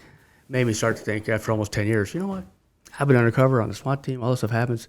At some point, it's a crescendo, right? Like I'm going to. Yeah, something, I need to be a dad. Yeah. Like my calling in life is to be a dad and a husband. And so we had gone home one time to visit Karen's parents in Minnesota, and there was this great college in her town, Alexandria, and they had a great criminal justice program. So I went over one day a few months earlier, met the dean. He said, would you come back and tell the students what it's like to be a DEA agent, your career path, or whatever? So I went. It was great. And so when we started thinking about this, he said, if you ever want to teach, let me know. Wow. So when I started thinking about the options, I called him and said, hey, Bundy, here's what's going on. Don't tell anybody the backstory, but if you happen to have any openings, he says, it's amazing. I have an opening coming up for next semester. Would you be interested in coming? I'm like, yeah. It was a crazy decision, right? Moved to a town of 10,000 people in Minnesota. Like this Minnesota and San Diego, Mexico, Tucson, Arizona. Yeah. Minnesota, eh? Yeah. But you talk about a state full of good people and fun people and just healthy whatever. Yep. I mean, you hate to generalize, but just it's Midwestern values, man. Yeah. And it's very clean. We have cousins in Minneapolis. Yep. It's very, very nice, clean Isn't city. It crazy? Yeah. It's really, which is one of the reasons why all this social justice stuff is happening in Minnesota is sad. Yeah. You know, for all the good people. You know, it's sad. Yeah. So they were like, hey, honey, what are you about moving to Alex? Just, yeah. Why do you ask? Here's what's going on. You're like, oh, well, I accepted a job there. I didn't do that till in my head I had. Yeah. So we go. And I've never been a teacher, but, you know, I can talk to students, and I've done the job. So I get there, and I'm teaching investigations. I'm teaching defensive tactics. I was teaching physical conditioning. And it was that time Hill Street Blues had come out. And Hill Street Blues was really a great show. And they had a great consultants that told real stories. So I'd have the students watch Hill Street Blues, and then we would talk about how it related to whatever chapter we were on, whether it be search and seizure, Miranda, police abuse, whatever. Right. And I was having a blast. But, you know, when you take a kid like me and put me in a town of 10,000 people, and, you know, the first day I went to Subway, you must be the new police officer, DEA agent came to, I'm like, oh, everybody knows you now. How would you know that? I've been here for 10 minutes. Yeah. And he was Colombian. So, no, I mean, 99.9% of the Colombians are phenomenal people, and he was too. But all of a sudden, that started kind of making me like, really? You're getting a little paranoid, maybe. Yeah, and so, I wrote a book, Basic Survival Skills for Survival Spanish Skills for Police Officers. I started teaching a night class to all these Norwegians, and I said, look, you're a better cop if you speak Spanish. Yeah. And Minnesota has a lot of immigrant farm workers, right? So a lot of Spanish speakers. Not a lot of Spanish speakers in Minnesota, right? And if you're a police officer and you're interviewing for a job and you speak Spanish, you go to the top of the list. Yeah. You can make a difference, especially in these communities with farm workers. And I remember one day, and I had more students than the course could handle, so I would just take them the next semester, and it was really great. And I wrote the book. It was being sold in the bookstore. And of course, you know, I'm passionate about the language. And yeah, you can do your job, but it will open so many other doors to you to grow. Yeah. So I was at lunch one day, and I hear a couple old teachers behind me talking about, did you hear about this new kid? He's teaching people Spanish, and like they need to learn that. And they're like, if you want to come to America, you learn how to speak English. And I'm like, I know I can't go over the table. Right. Yeah. Wake them up a little. Yeah. So, look what time it is. It's time for you to catch a clue, dude. Yeah. So I go home. I tell my wife, dude, I know you're from here, and I know it's beautiful, and most people are great. But let me tell you what happened. She says, well, tell your dean. I'm like, I don't want to be a whiner. She says, yeah, I know you want to beat him up, but that's not an answer. So I go tell Bundy, and he's like, yeah, that's a problem. Right? That's a problem with people who don't grow. Right. Yeah, right. I said, yeah, but you're from here, born and raised. Please, you don't act that way. No. He says, but I like to think I've evolved. Right. But not everybody's going to. So the ignorance is so much worse than we even know, right? We know it's bad, but. Yeah. So I never said anything. And the class went great, and the kids loved it, and it was really big and successful. But It wasn't for me at that time, being a teacher. In the meantime, IRS called, DEA called, FDA had knew this. The itch. Yeah. The itch is like, coming back. no. Jordan wearing the 4-5. As soon as they saw that it was, 16 degrees in Minnesota, they're like, hey, dude, how's that weather? And I'm like, yeah, it's great. Cali boy. Yeah. Yeah, no way. Doesn't work out for that. You know what frostbite is? Yeah. I didn't either. Yeah, exactly. Now the tip of my ear's black. Yeah. So That's I said to Karen, you know what, I love the family, love it, but this is probably not for me. This Minnesota life is not for Yeah. Not now. Yeah. And it's in this town called Alexandria. It's a resort area. There's a chain of lakes, 7 lakes all together. It's gorgeous. So in addition to the people being nice and thoughtful and friendly, the area is beautiful. Yeah. And the country club and the lakes and everything. But dude, you're not playing golf in November through May. Right. Like you're just like survival. But Minnesotans, they're ice fishing, they're snowmobiling. It's like summer. For us, what summer is to us, that's what it is to them. The winter, like they have all these sports, right? Yeah. Well, it's great, but not for me. Yeah. I'm kind of a weather wuss. Yeah. So and I kind of had the itch to go back, and so I did. And the FDA started a new group called the Office of Criminal Investigations, and they were looking at the counterfeit drug problem, the fraud problem, all these crazy crimes. And they thought they wanted to hire half agents, experienced agents, and half FDA, what they call regulatory inspectors. Because the FDA, the Food, Drug, Cosmetic Act, is a very sophisticated crime. It's very interesting. And, you think about adulteration and that kind of stuff. It takes a scientist. So they were going to have half of each. And it wasn't working out great. And they needed some more career kind of criminal investigators to come in. And so it worked out great. A friend of mine I played college football with, like, dude, come here, be a supervisor, put you right in slot, give you all your grade and experience back money-wise, go home to San Diego. Nice. No brainer. Yeah. Went back, ran the biggest undercover case in the history of the agency, still to this day. Wow. We arrested 120-something people, seized, $25 million from these pharmacists who were diverting drugs, committing fraud against the government. It was a great case. Wow. Well, then all the big pharma companies figured out, man, this is serious. We're losing hundreds of millions of dollars a year on this fraud scheme. We never knew what it was. So I got 3 job offers in about 2 months from big companies. And they were talking about, you got to come into corporate security and do this. Well, in my mind, security was the guy at the movie theater. Yeah. Paul Blart, Mall Cop. Yeah. I don't think I'm ready for that. You're like, I'm not there yet. No, I wouldn't mind driving a Zamboni at the ice cream. But I don't think I want to be that guy. Yeah. So they started telling me what it was about. And lo and behold, virtually all these guys were retired FBI, DEA, Secret Service. Yeah. It was a really cool group and industry. And when I do briefings for Congress or briefings for healthcare practitioners or others, we talk about the fact that if you have a substance abuse problem, which is a tragedy, right? But if you go to somewhere to buy cocaine or heroin or fentanyl, or you went there intentionally to buy that. Yeah. When you go to a bodega or a flea market to get medicine because you can't afford it in the pharmacy, but it looks just like the medicine you buy, and it's counterfeit. You don't know what's in there. It doesn't work. And you don't know what's in it. Could even it. make you more sick. It could kill you on the spot, right? Yeah. That's a real victim. Yeah. Right. And the people, like some friends of mine say, the people that commit that crime, that prey on those people, Yeah. worse than drug traffickers. Yeah. Because drug traffickers are selling drugs to people who know they're buying drugs. Right. And so this is another place where my background kind of resonated with me. Growing up in San Diego and living in that Hispanic culture and having so many friends from there and living in Mexico and have you. And then what I saw was so many of the victims of this particular crime were Hispanics living in Southern California who might not have immigration status, might not have insurance, might not speak the language and have very no well. choice but to go through those. So where are they going to get the medicine?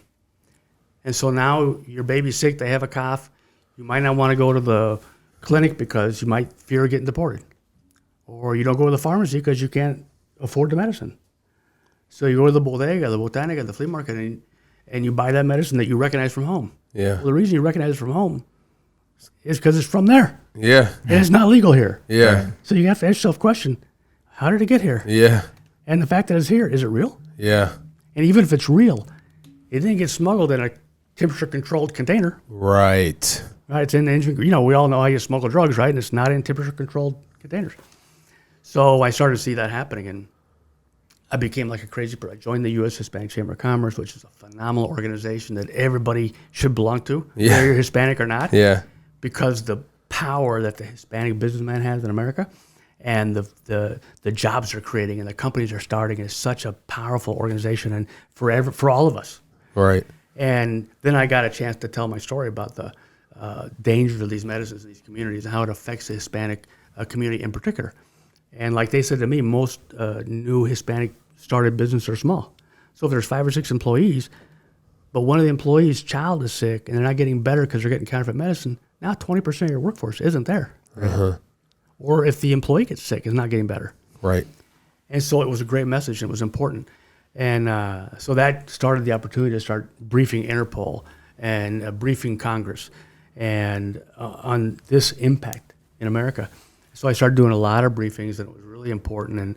And so at some point, however, I think the Congress said, look, it's all well and great, but you get paid by our pharmaceutical company. And we all have our questions about what pharma's doing. Everybody wants to blame Big Pharma, notwithstanding the fact that we're creating cures for very serious diseases. But that's okay. I let everybody judge. Yeah. I'm going to judge too. I just keep it to myself. Yeah, exactly. Same. I'm with you. Right? Yeah. Everybody's judging, and I'm okay if you want to judge me. Yeah. You don't know me. Yeah. And I really don't care. Right. And so judge away. Yep. But you've got to recognize when you're being judged and say to yourself, okay, is there something I can do about this? And if I'm being judged because I'm an employee of a pharma company, then that might somehow taint what I say. I have to understand that. Yeah. Don't force yourself on them because you have a good message and you think you're important. Figure out how to get your message to them a different way. Right. So that's when I called Stephen Javier. It was shortly after Narcos had come out. And I'll just say this about them, and someday you'll meet them. Yeah. I'm not proud of them because Narcos is a big hit. Yeah. I'm not even proud of them because they took down Pablo, although I am. Right. I'm proud of them, but I am. Yeah. But I'm proud of them because these guys, Javier's from Laredo, Texas, small town, and Stevie's from Tennessee, just good Christian, very religious. Yeah. They're quite different in some ways, but they were a perfect team. I never seen 2 people have so much success and remain so humble ever. And I think that's what makes them so popular. And they do these speaking engagements all over the world. They've sold out the Symphony Hall in Sydney, Australia. Wow. The Opera House. Wow. They've sold out places all over the world. Yeah. Azerbaijan, Uzbekistan, all the big cities in the world. Yeah. They fly over and tell their story. They do a 2-hour show, slideshow, and of course, Steve always talks about Javier being a woman's man. Yeah. Makes fun of him, which is totally not true. Yeah. And then Javier makes fun of Steve for not being able to speak Spanish, and they really pick on each other, but they do tell the true story with real pictures. Cool. And so, I think these guys are phenomenal because they're great guys. Yeah. And a good example is these hats I brought you. So they sell these hats because people love the show, right? Yeah. And they sell the hats because if some 501c3 or youth group or something really wants to do a show, but they can't afford it, they'll come and do it for them. And they use the hat money to pay for the travel and expenses, and they don't charge anything. Wow. That tells you who those guys are. Yeah, exactly. Because they know that community needs to hear this message. Yes. And the fact that they can't afford it should not preclude them from hearing the message. Right. Right. And so that's who they are. That's awesome. And so one day they called me and they said they were doing a presentation for the National Association of Drug Diversion Investigators. And they said, look, we know you're pretty involved with this group. We don't really know drug diversion. It's not our thing. And while they really just want us to come and tell the Narco story, it'd be nice if we could talk about how it relates to what they do, drug diversion. I said, it totally relates.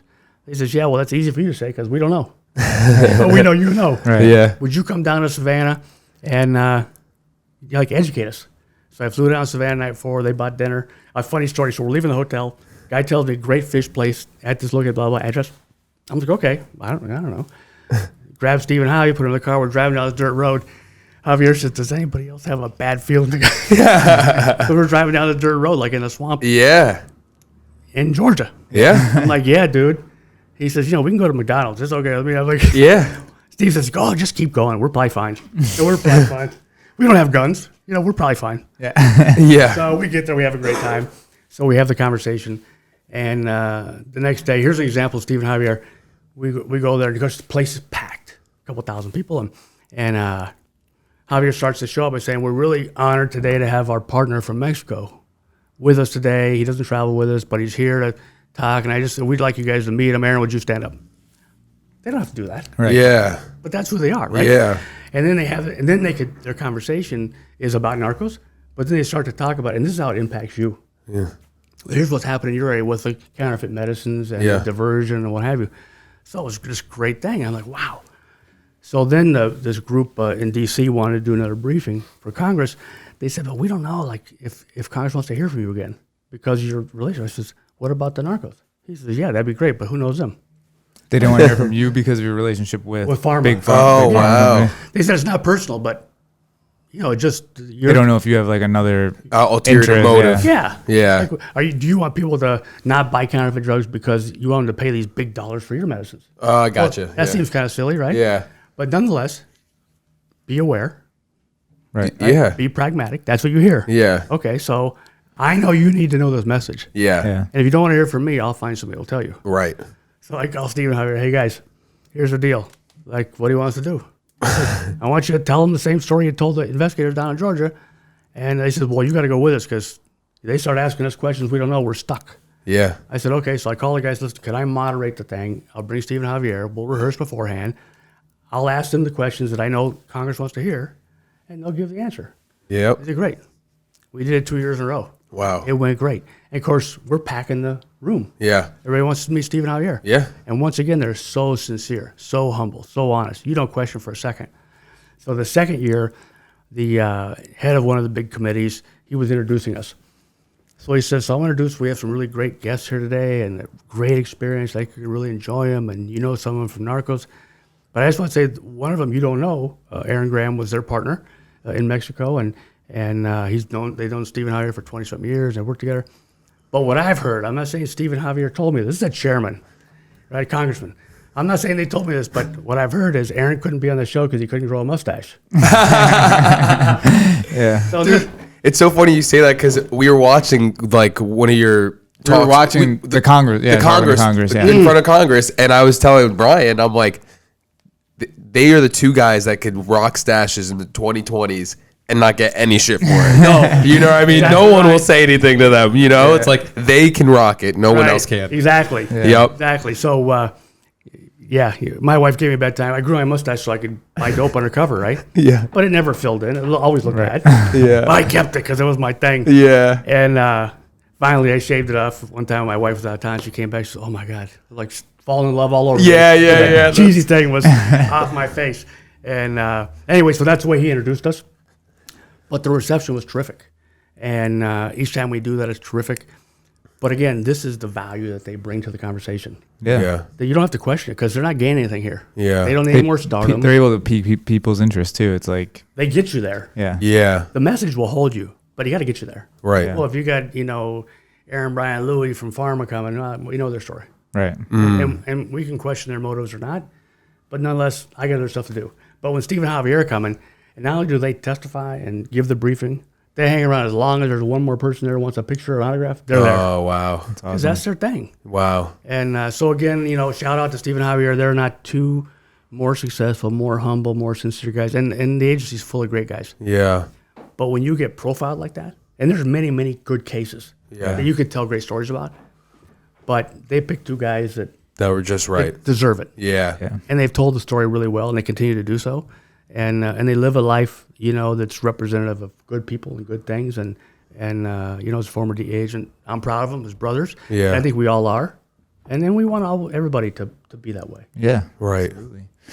What so having been in Mexico and seeing what it's like to live like under those conditions, and then coming back and obviously having like your family in danger, like did that give you a more, I've read it before, but like more patriotism, right? Like more connection to your country and how blessed we are to like live here, right? So yeah, you had mentioned that earlier, and I think it's a really. I made that statement when I first wrote it down. It was natural to write it down, Right. but I wasn't 100% sure why it felt like that. But then I realized. So a funny thing happened. A couple things happened when we were in Mexico. We invaded Panama to grab Noriega. Yep. Because he was a bad person, and the Mexican people in general were not happy about that. And in their mind, it was the U.S. once again reaching out, invading other people's countries, influencing Causing their more government. problems. Yeah, being that big bully. Yeah. And so we saw that. And there were, for weeks, every night at 5 o'clock, there'd be a protest around the consulate, throwing Molotov cocktails at the building, and wouldn't let us out of the parking lot. Wow. And they weren't violent. They were just making their point. Right. And you couldn't really leave because you might have to drive through that thing. Yeah. So you wait till 7 o'clock and then go home. Yeah. But you understood it, right? And growing up on the border, we had studied that history, and so we understood why they were annoyed. And so you got it. Yeah. Didn't mean they were right. Didn't have to agree with them, but you got their perspective. Well, then, so that subsided, and Noriega came to the United States, went to prison, and I think once the information got out about who he was a bad guy. Yeah. People started to understand that a little more pragmatically. Right. Well, then Iraq invaded Kuwait. The whole Middle East was on fire. They were killing innocent people. And the U.S. was going, right, under George Bush 41. Yep. And next thing you know, we got people jamming the entrance to the consulate, wanting to sign up for the U.S. Army to go fight the Iraqis. Wow. Because they were so proud of America going to fight for what was right. Yeah. Some of them were annoyed that the Mexican military wasn't going.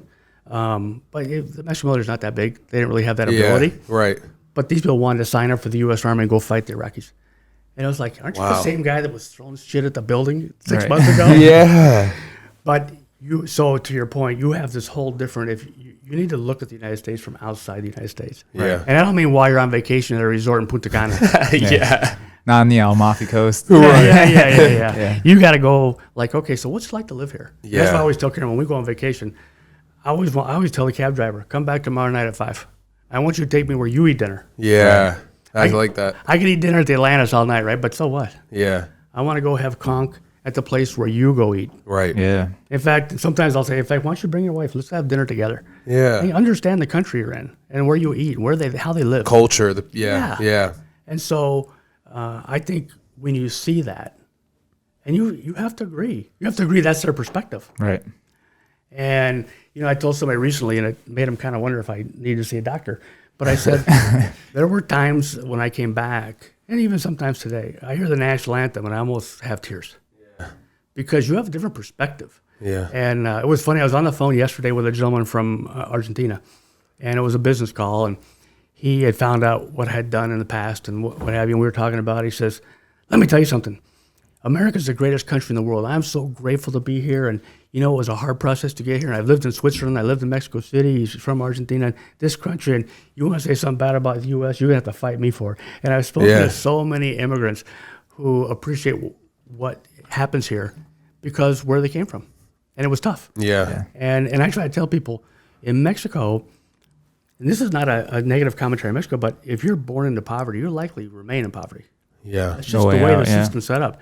But in America, you can honestly get a job at 7-Eleven, then get a job at BJ's or Costco. And keep growing. Go to community college for free. Yep. Figure out how to live with 4 friends and pay your tuition in-state college. Yep. Next thing you know, you got a job and a career. Yep. I'm not saying I can't help it elsewhere, but I know it can happen here. And you look at the story of Yuki Rojas, who came from Cuba, got on a raft at midnight with his infant son and wife, the leading relief pitcher in the history of the Cuban national team. He did that to come to America. Yeah. Now, he's a crazy American. He loves America. But again, and I don't say you compare the U.S. to Cuba. Yeah. And Cuba, again, like these other countries, 99.9% people are just good, God-fearing, religious, ethical people. But so when I saw how you could see the U.S. from a different perspective, right, it gives you great appreciation. Yeah. It did for me. Yeah. And I remember, there's corruption, and corruption is bad, and it's sad. And when we would have a corrupt military officer, a comandante in Mexico, and they'd be arrested, inevitably the comandante say, yeah, he was a comandante, but he retired 2 weeks ago. Oh my God. Yeah, 2 weeks ago I was with him, dude. Yeah, exactly. Yeah. So we'd have this laugh. And then when Marion Barry got arrested, for smoking crack with a prostitute, who when he was the mayor of D.C., oh my God. These guys rode me for weeks. Yeah. The mayor in your capital. And I said, so I wait till he got done jumping up and down on me and blah, blah, blah. And I say, yeah, and where is he now? In jail. Yeah. Yeah. Ultimately, he got acquitted. So I don't know. Of course, yeah. Yeah, I don't want to go into it. Yeah. He got acquitted.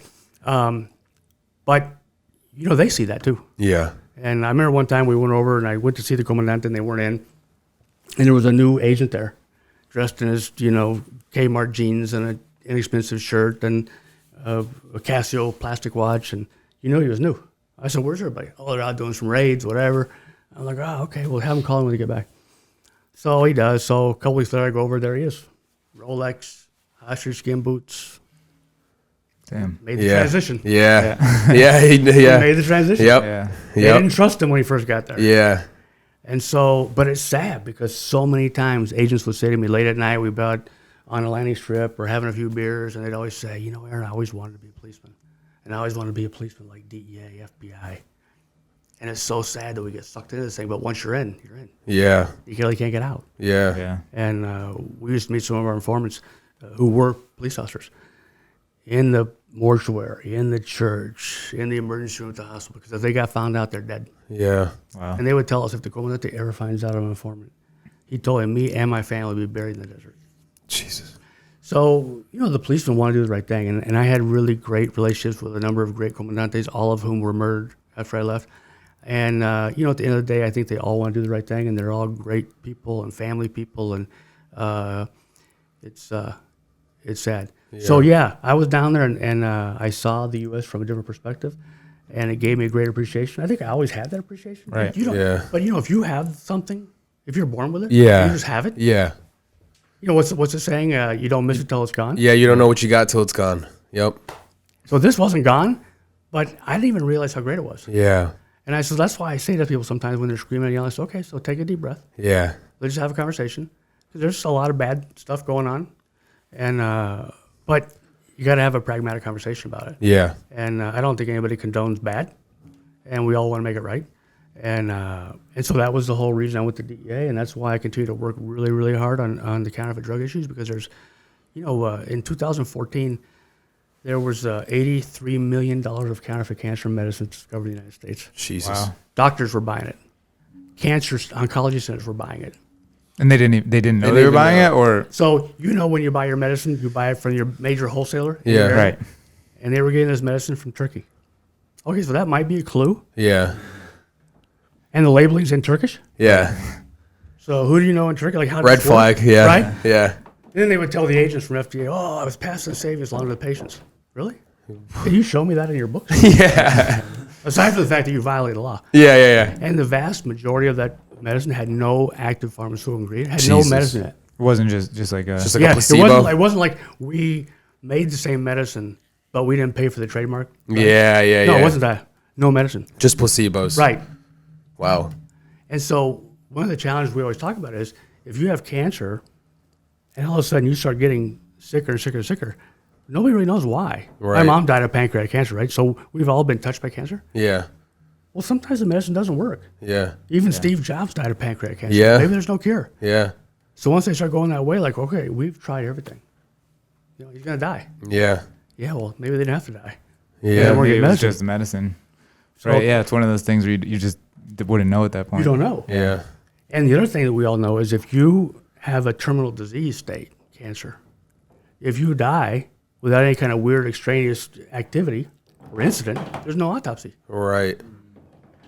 If you did an autopsy and you measured the serum levels for the medicine and the way weren't there, now let's go have a conversation. Right. But you're not going to do an autopsy. No.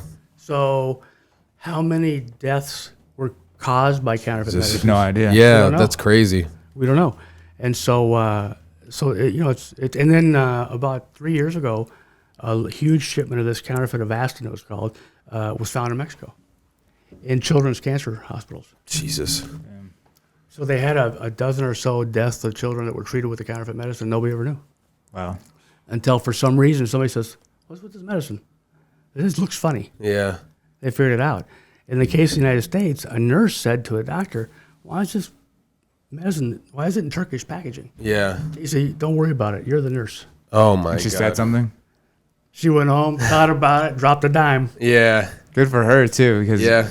Yeah, shout out to the nurses. Yeah, seriously. The ones who are doing a lot of, not that the doctors don't, but they're doing a lot of the real work, Let's be honest, right? Yeah, they are. And as cops, we love nurses, right? Because when our dumbass gets drug in the hospital with or without underwear, those nurses take care of us. Yeah. And I have a lot of friends who are nurses, that I grew up with or that I met since. And doctors are great.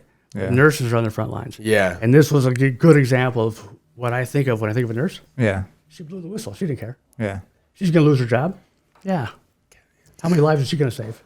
What's your perspective on the war on drugs? So obviously, like, you've been in it. It's been, declared since 1971, right? And then it just seems like it's never ending. Like there's no end to it, right?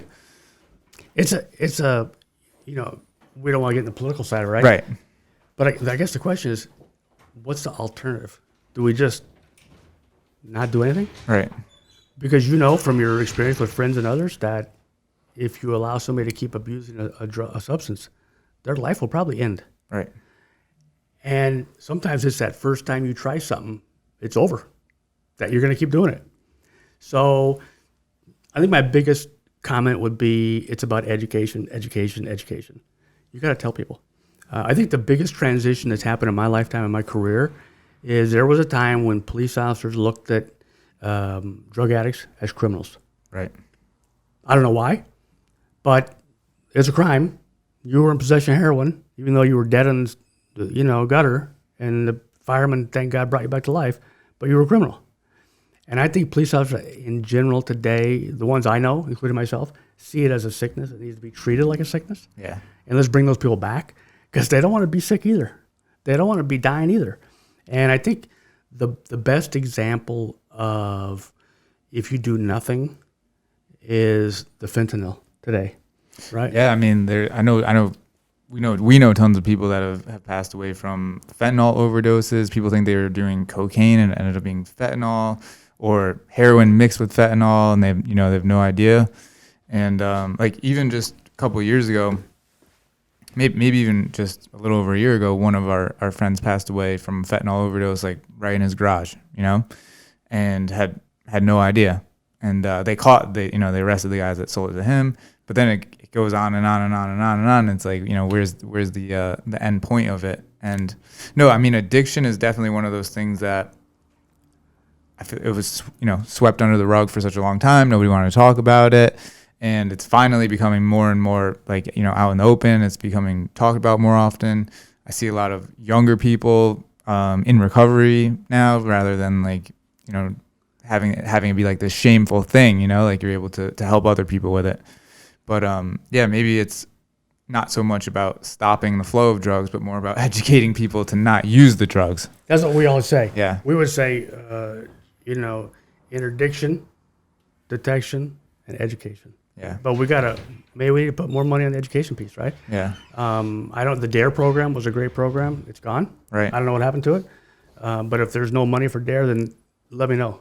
I'll get a bucket and go stand on the corner like the firemen do. Yeah. We'll raise money to put a DARE officer back in the schools. Yeah. Because we need to tell kids. We need to tell them early. And to your point, what did your friend? How did the fentanyl? What did it look like when he got it? I have no idea. Oh. Yeah. I mean, that's if you're using heroin and heroin's bad. Yeah. The fentanyl and the heroin puts you over the top. There were 3 people died in a car recently in Stanford Park. They thought they bought some coke, and they snorted it and had fentanyl in it. That was it. And now we see the counterfeit drug problem. And so people know I can take 5 milligrams of oxycodone, I can take 5 milligrams of whatever. Yeah, but it's not oxycodone, it's fentanyl. Yeah. And the bad guys that are making these medicines, fentanyl it's a microgram of something, right? Right. They don't know how much they put in there. Yeah, they're not scientists doing this. No, and this is not something that you just guess at. Right. I remember when I was down at that thing with Stephen Harvey in Savannah, a couple of detectives came up to me and said, we got to tell you what's going on. I said, what? He said, we have a wiretap on this guy, and he's selling counterfeit medicines from China, and he's getting messages saying, that stuff's no good. I'm not getting high. That stuff's no good. This guy then sends an email to his source in Wuhan, China, and says, not enough fentanyl. Wuhan's like the capital of clandestine fentanyl. Is it? So he says, COVID. And COVID, yeah. I'm not going there. Yeah, no, it's funny that it's Wuhan. Nobody ever heard of Wuhan. Yeah. And then that comes up, and then I hear this. So, so the guy sends an email, stuff's got to be stronger because I'm losing all my clients. They're buying somewhere else. Wow. Okay. Next thing you know, they got a rash of deaths on the street from this guy's product. So then you got the next email, dude, too much. You can't turn it off now because everything he's selling is lethal. So, people will ask me, why do these drug traffickers want to kill their clients? I said, dude, they don't want to kill their clients. They just don't know. You're not buying any tomorrow if you're dead today. Yeah. Right. They don't know what they're doing. Yeah. They don't know how to do it. Right. And it reminds me back in the day when I was a street policeman, heroin came in powder form and you got a $5 bindle and it was probably 2 or 3% heroin and you fixed and you were good. Well, then the Mexican tar card started coming and the tar was 50% pure and it was sticky and nobody knew how to cut the tar. So they were giving their best effort. Well, guess what? People were down with hot shots all over because it was 20, 30, 40% pure heroin. Jesus. Yeah. Like you and I talked recently, a friend of my daughter's had some issues, had been in rehab, had done well, started to chip a little, and I think he knew I could do 5 milligrams, 10 milligrams of this particular prescription medicine. So that's what he did. Well, he'd been in rehab, and he got a hot pill of fentanyl. Done. And this is a great kid who I met, great family, great parents, just life of the party, because he was a nice guy, great big personality, and dead. Yeah. And so, as a parent, you think about all the things that bad could happen. And I'll tell you a funny story about Jack. We moved to Tucson from Mexico, and first time he had a babysitter. So we thought it'd be fine, but you don't know. New girl from the neighborhood. So Karen and I go out to dinner, and we come back, how'd it go? She says, I got to tell you the story. Oh, God. Who knows? 3-year-old, right? Yeah. She says, Jack wanted to play Legos. And we're thinking, that's cool. Yeah. She says, yeah. So he built this perimeter kind of thing. Then he put this house in here. He says, okay, so you're a drug dealer. You're in the house. I'm a DEA SWAT agent, and I'm out here. That is hilarious. That is funny. But it's my brother Brian, I have 2 brothers, Brian and Louie, and both played pro ball, and Brian's the middle one. And when we would all be at family get-togethers, we'd put the kids to bed, and we'd tell bedtime stories. Well, we didn't tell, Little Red Riding Hood. Yeah. And so he would tell baseball stories, and I would tell DEA stories, and I'm surprised our kids aren't all in therapy. Right? Yeah. But we would tell stories, and the kids grew up knowing right from wrong. Yeah. And I'm so proud of them. And Jack got married December 28th. Nice. To a girl he was dating for 10 years, and we were at my nephew's wedding in Pennsylvania about a year and a half earlier, and we were at the rehearsal dinner, and all the family was sitting around, a bunch of people, and Jack says, yeah, I don't know if I guys told you, my dad's going to do the ceremony. And I'm like, yeah, I'm going to do the ceremony. We're all laughing, and his now wife hits him on the shoulder, says something. He says, I guess I didn't tell you. We want you to do the ceremony. That is funny. So funny. But what an honor. Yeah. To officiate his wedding ceremony. Yeah. And, we had all the friends come from California and Ohio and Massachusetts. Awesome. Jack's college baseball coach and his favorite teammates, and Sarah's family from Massachusetts. It was just a great, and I've told Sarah this, his wife, it was really meant a lot to me that you said okay. Yeah. It's fine, Jack wants to, because I'm his dad. Yeah. Right? But you said it was okay. She says, no, I know how important it was, and it was great. We're so happy to have you there. Yeah. So it meant awesome. a lot, right? Yeah, that's awesome. But at the end of the day, and Steve and Javier will tell you the same thing as we kind of wrap up, I think. Yeah. Or not, whatever you want to do. But I think to tell you, at the end of the day, these guys are heroes and they're phenomenal, but they're family people. Yeah. Right? And I don't think a lot of people know Steve and his wife adopted 2 girls from an orphanage in Colombia. Wow. Really? Yeah. And brought them to the United States and raised them they here. should have put that in the show. That makes you like them even more. Yeah, like a million times That's more. who he is. Wow. And his wife is a hero. Yeah. She's like my wife, right? She's down there. Yeah. Yeah, it was funny. I said to him one time, I bet it was hard when your wife had to leave, and she was really kind of uncomfortable. He says, let me just tell you something.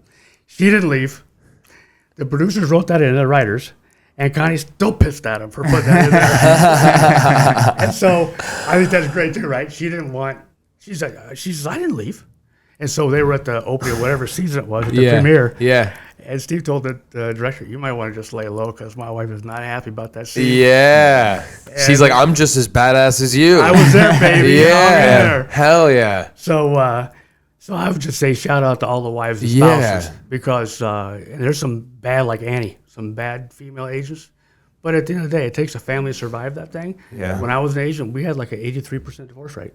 Wow. 83%, that's a bad, right? Holy.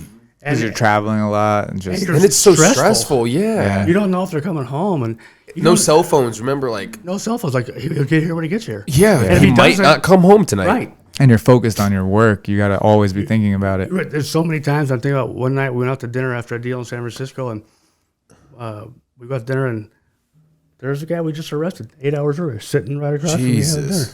And I'm like, really? You know, because I was on the SWAT team. I was always the guy putting handcuffs on people or holding them at gunpoint while sleeping. So they knew my face. Yeah. I said to Karen, okay, once again, that guy right there. Yeah. Feeney arrested him today, and I put handcuffs on him. She says, what do you want to do? I said, I don't know. Let me go talk to him. Yeah. I want her to say, dude, that's my wife. You know I'm armed. But I got a job, you got a job. And I think that extends to where we are today, and that's to be respectful. Yeah. But if that can't happen, just tell me. I don't need to hear. Yeah. We're good. Now, he could have been lying to me, but part of what we do is to read people's faces. Yeah. And talk to them, Yeah. right? You don't just ask questions and get answers. Say, okay, I know that word. Yeah. Nah, dude, I don't care what you say because your face already told me everything. Yeah, but you probably didn't. And really the energy too. You could feel someone's aggressive energy coming at you. It's Yeah. like, all right, this dude's lying. Let's get out of here. You probably still didn't get to really enjoy your dinner that night. No, Yeah, I did change my chair too so I could see him. Yeah. But He's just staring at him the whole time, like, yeah, how was dinner, babe? I think I'll have another bite of him. But it's just that you're right. You never really turn it off. Yeah. And It's like probably impossible. If you turn it off, that's how you get hurt. Yeah. And you can try to turn it off. And I knew guys on the agents, there were some guys who wouldn't wear their gun out to dinner or whatever. I'm like, dude, that's dangerous. Yeah. And I had to tell one friend of mine, dude, here's the deal. If you're not going to take your gun, it's fine. But we're not going out together. Because I can't protect you while I'm trying to protect me. Right. So you're on your own. Oh, dude, nothing's going to happen. I'm like, okay. So go out by yourself. Yeah. Oh, I hope nothing happens. Yeah. I'm not everybody wants to have a gun, be Rambo, whatever. I'm not a big gun nut. Yeah. I tell all my friends, get pepper spray. Yeah. Pepper spray's great. Yeah. It really is great. Yeah. Nobody's going to die. No. But also, they're going to stop hitting you, attacking you, screaming at you. It's over. Yeah. They'll be screaming on the ground, but that's done. it. Yeah. Right. Yeah, they're screaming about their eyes burning. Yeah. So I'm not a gun nut, not an advocate for everybody to have a gun. Everybody shouldn't have a gun. Right. But if you think somebody wants to kill you, You should have one. probably should protect yourself or move Yeah. and change your name. Yeah, exactly. Literally. So anyway, I really appreciate that. I didn't, when Jake first asked me to do this, I'm like, I don't think so. I don't know. Yeah. Then how's it going to go? And, there's got to be some stuff we don't talk about because I'm really such a independent voter on all issues. Yeah. Everything's separate. Yeah. And I don't want anything I say that comes out of my running mouth No, yeah, of to course. be wrong. Yep. Right. Because I don't mean it to be. Yeah. But I think talking about the war on drugs and talking about who Steve and Javier are and talking about the evolution of this drug problem, Yeah. I think it's important. And if somebody gets someone out of it, and I think, I told Steve that you would ask me to do this. What do you think? He says, dude, go do it. Yeah. Because we want you to be on our podcast once we get it up and running. I said, Nice. okay. Yeah. So I'll learn, like I told Jake I was going to do that. And Jake says, good. So you can make all your mistakes on our podcast. Yeah. I said warm up on ours. And Yeah. Do a better job there. Go to the big leagues. Yeah. And Steve says, listen, once that's available, let us know. We'll use our social media to That's so promote your. That'd be cool. That'd that's be awesome. Another Steve Yeah, of course. and Javier type thing. What can I do for you? Yeah, that's you saw awesome. the video with Javier. If I interview those guys for something, Javier will always make sure he says, Aaron, when we work together, Yeah. I'm like, it's okay. Yeah. You don't have to talk about, but that's just who they are. Right. You They know? want everyone to be incorporated and involved Exactly. and feel the love and just be a part of it. These guys will tell you 100,000 times, we didn't do anything. Yeah. We were the guys there, but the Colombian police, the Colombian military, It's a team effort. people who Right. really fought for this, so many hundreds and hundreds of their friends died, got killed. Yeah. That's who the heroes are. Yeah, we get credit because we came back to America, they made a show and what have you, but those were the heroes. You couldn't, with a gun, make them take credit for what they did. They were part of a team that was successful, and they'll always tell you, because of the Colombian police, because of the Colombian military. And again, so many who died. Right. So I think that's the biggest thing I would say is watch Narcos. People always say, well, how much of it's true? And I asked Steve and Javi because I wasn't in Colombia. And they say 50% is 100% accurate. 50%. 25% was based on facts. Yeah. And 25%, who knows where they got that? Yeah. It was entertaining. Yeah. The only downside to it, I think, is like that it almost like, gives the cartel like this like Kind of, good. you have feelings towards them I had now. feelings you have a towards feeling Pablo in season 1. Like, it made you kind of feel almost like sorry for him. Right, they do that to you in the show. Like in the show, honestly, I know who he is. He's a sicko loser, basically. But Yeah, I know what you mean. Yeah, that's the only quarrel I have with. And even the Mexico one, like you start to feel they're good at doing it on Netflix. Like you start to feel a relationship towards like Miguel Felix. Yeah, Miguel Felix. Like because they show like two sides of this person. Yes, but really he's a bad man. Yeah, but I will tell you this.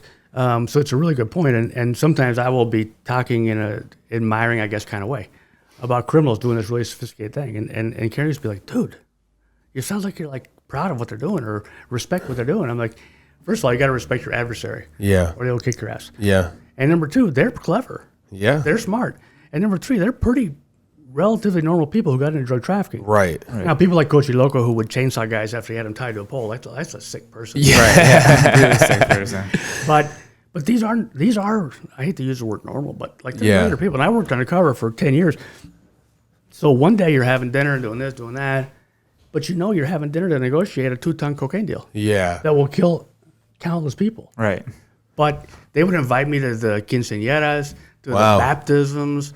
Undercover, we were friends. Yeah. And they were having family affairs and family events. And you got to see the human side of them, essentially. Absolutely. Jesus. And you saw it. I remember we were doing this cartel in Arizona related to a very big group in Sonora, Mexico. And I was undercover for almost a year. And I only use the term licenciado, which means lawyer, essentially lawyer in Spanish. Yeah. They never knew my real name. They even asked me for advice one time what their son should do who'd been arrested by DEA. Should he cooperate? Should he do this? You're like, hold on, let me go ask. Yeah. I had to ask the U.S. attorney, can I tell him what to do and lie to him? Is like any legal problems. Like, no, dude, you're undercover, you're lying all the time. Just tell him whatever you want. Tell him he should cooperate. Yeah. So it's better for him. Yeah. So, he's young. Yeah. Just tell him, but don't tell him everything. Yeah. So exactly what I told the guy to do, he told his son to do, and his son did it. Wow. So we knew that trust was there, right? Right. Yeah. Well, when we did the big raid, there was 23 indictments, I think. We got 22 out of the 23. One guy was driving a truck cross country. So when I went in to meet the main bad guy, he was in a cell in Tucson with his wife. And I mean, it was like the full-on abrazos, how you doing, how's your kids, how's your family, the whole conversation. Then, when I walked into the cell, the trafficker just looked at me. And the wife looks at me and says, Mijo, they got the licenciado also. He looks at her and he goes. That's funny. And looks back at me and says, now what? Right. Yeah. He knew. Yeah. It had been 10 minutes, but he knew I was the only one not from the family. Yeah. Wow. But we'd had this really great relationship. Yeah. And damn, imagine how it feels at that moment to realize, like, it's so hard because. What is it like for you, though? I was just going to say, yeah. One day after a long undercover, I finally gave the bus signal, arrest this guy who'd been in prison. I really had to win him over. And again, undercovers, you're as good as your introduction, which probably came from an informant who was well trusted. I've met lots of guys who worked undercover who were the smartest person they ever met. Yeah, dude, you were successful because of you. Yeah. Newsflash. You're successful because the people around you made you believable to them. Mm-hmm. So anyway, I got in this guy, a convict introduced me, we were good, blah, blah, blah. When they arrested him, then my boss says, dude, go tell him he should cooperate and take us to this or something. Like, why would he talk to me? Yeah. Like, I just betrayed. His head's got to be spinning 100 miles an hour.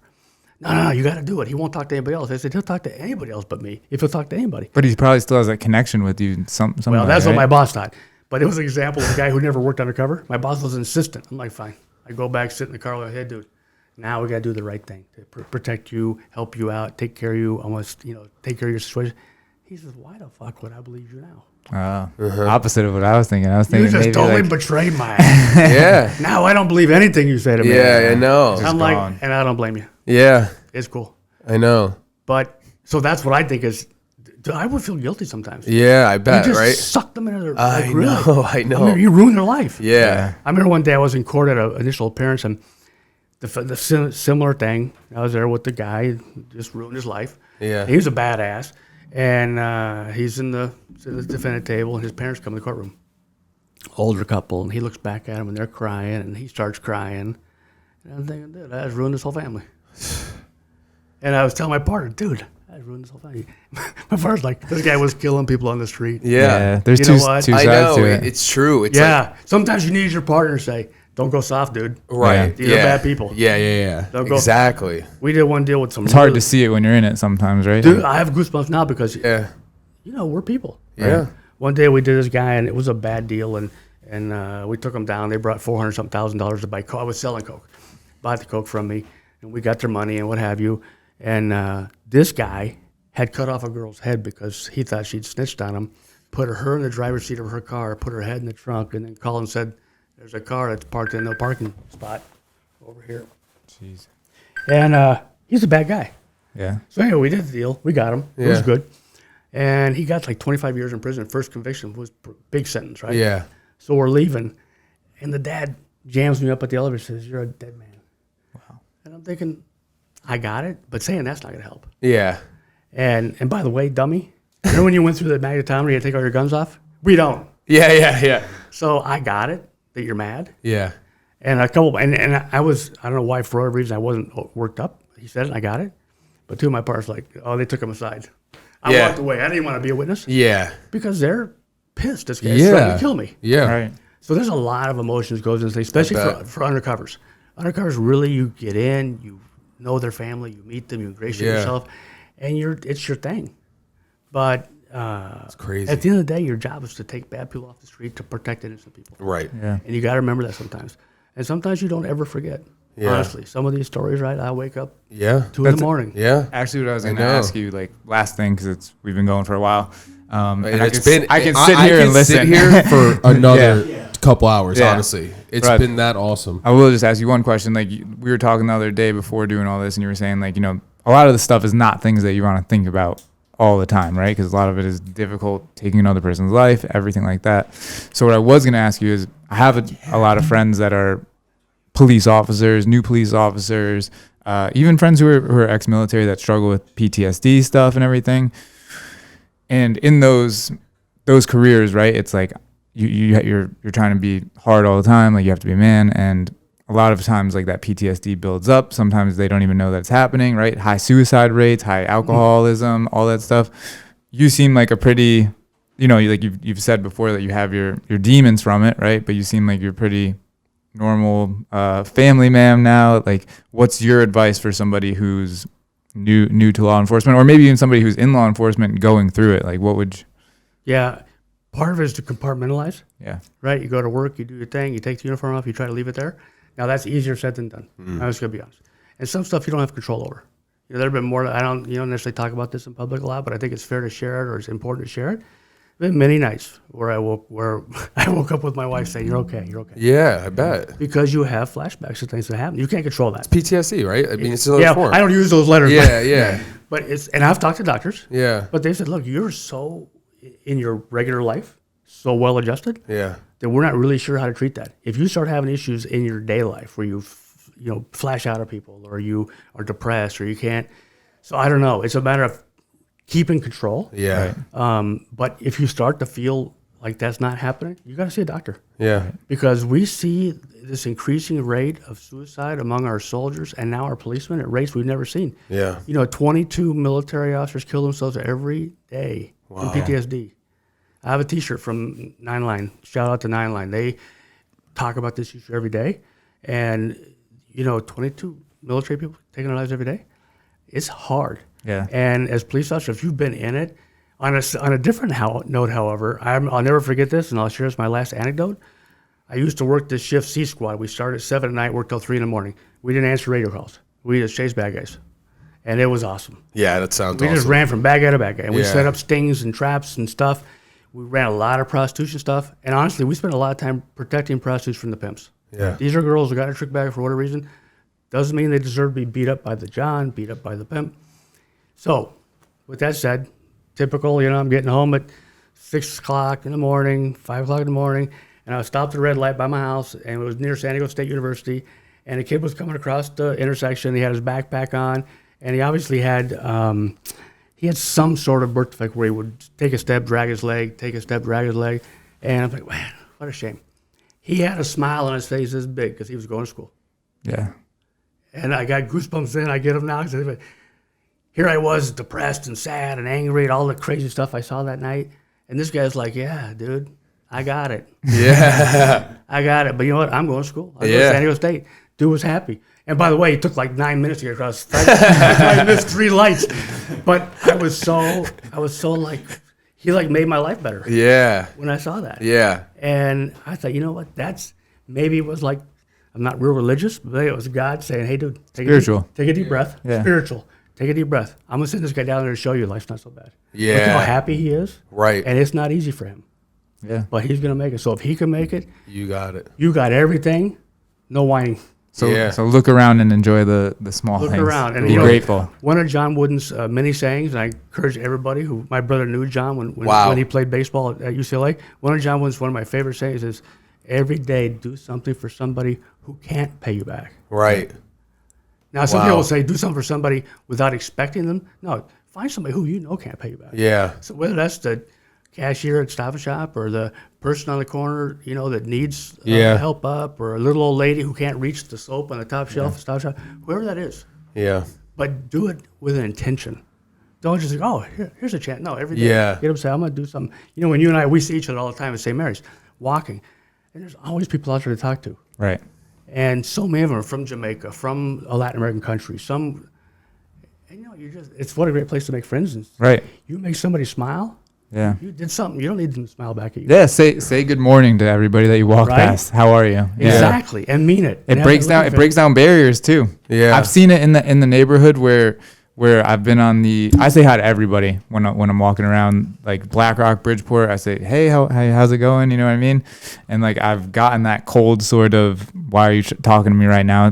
Type thing. But it breaks down barriers slowly, but it works. But we need that today, right? My wife always says, how's your campaign going, Mayor for Bridgeport? Yeah. Yeah. You got my vote. Yeah, me too. Well, just be nice to people, right? Definitely. I love that. And one of the things about Mexico is you could be, if you're walking down the street, everybody says, buenos dias, buenas tardes, buenas noches. Yes. If you're at a table in a restaurant, they walk by, waiting for Rachel. Have a nice meal. You never seen him before in your life, never gonna see him again. Yeah. But that's part of that culture that's so rich and beautiful. Beautiful, yeah. And walking really around is. St. Mary, say hi to everybody, smile. Yeah. I make my family crazy sometimes because I like to just smile at people. Yeah. Because they can't help it. Yeah. It's a natural reflex to smile back. Yeah. Right? Yeah. And I think some people are like, why the hell did I smile at that guy? I don't even know him. Yeah. Yeah, right? Exactly. But you know what? You made a difference on that person today. Yep. Like, who's this old, I say blonde, this old blonde hair white guy? Yeah. Because, we're lucky to be here. Yeah. Right. Honestly. So let's be appreciative. So I appreciate you guys. I appreciate all you guys. We appreciate you. Your openness and everything. This doesn't ruin your podcast career. Oh my gosh. This is going to be one of our best episodes. Yeah, for sure. Thanks, guys. I appreciate it. I think that's a good note to end on. Yeah, I think so too. Thanks, everybody. Thanks, Aaron. And until next time, we will see you then. Thank you. Thank you.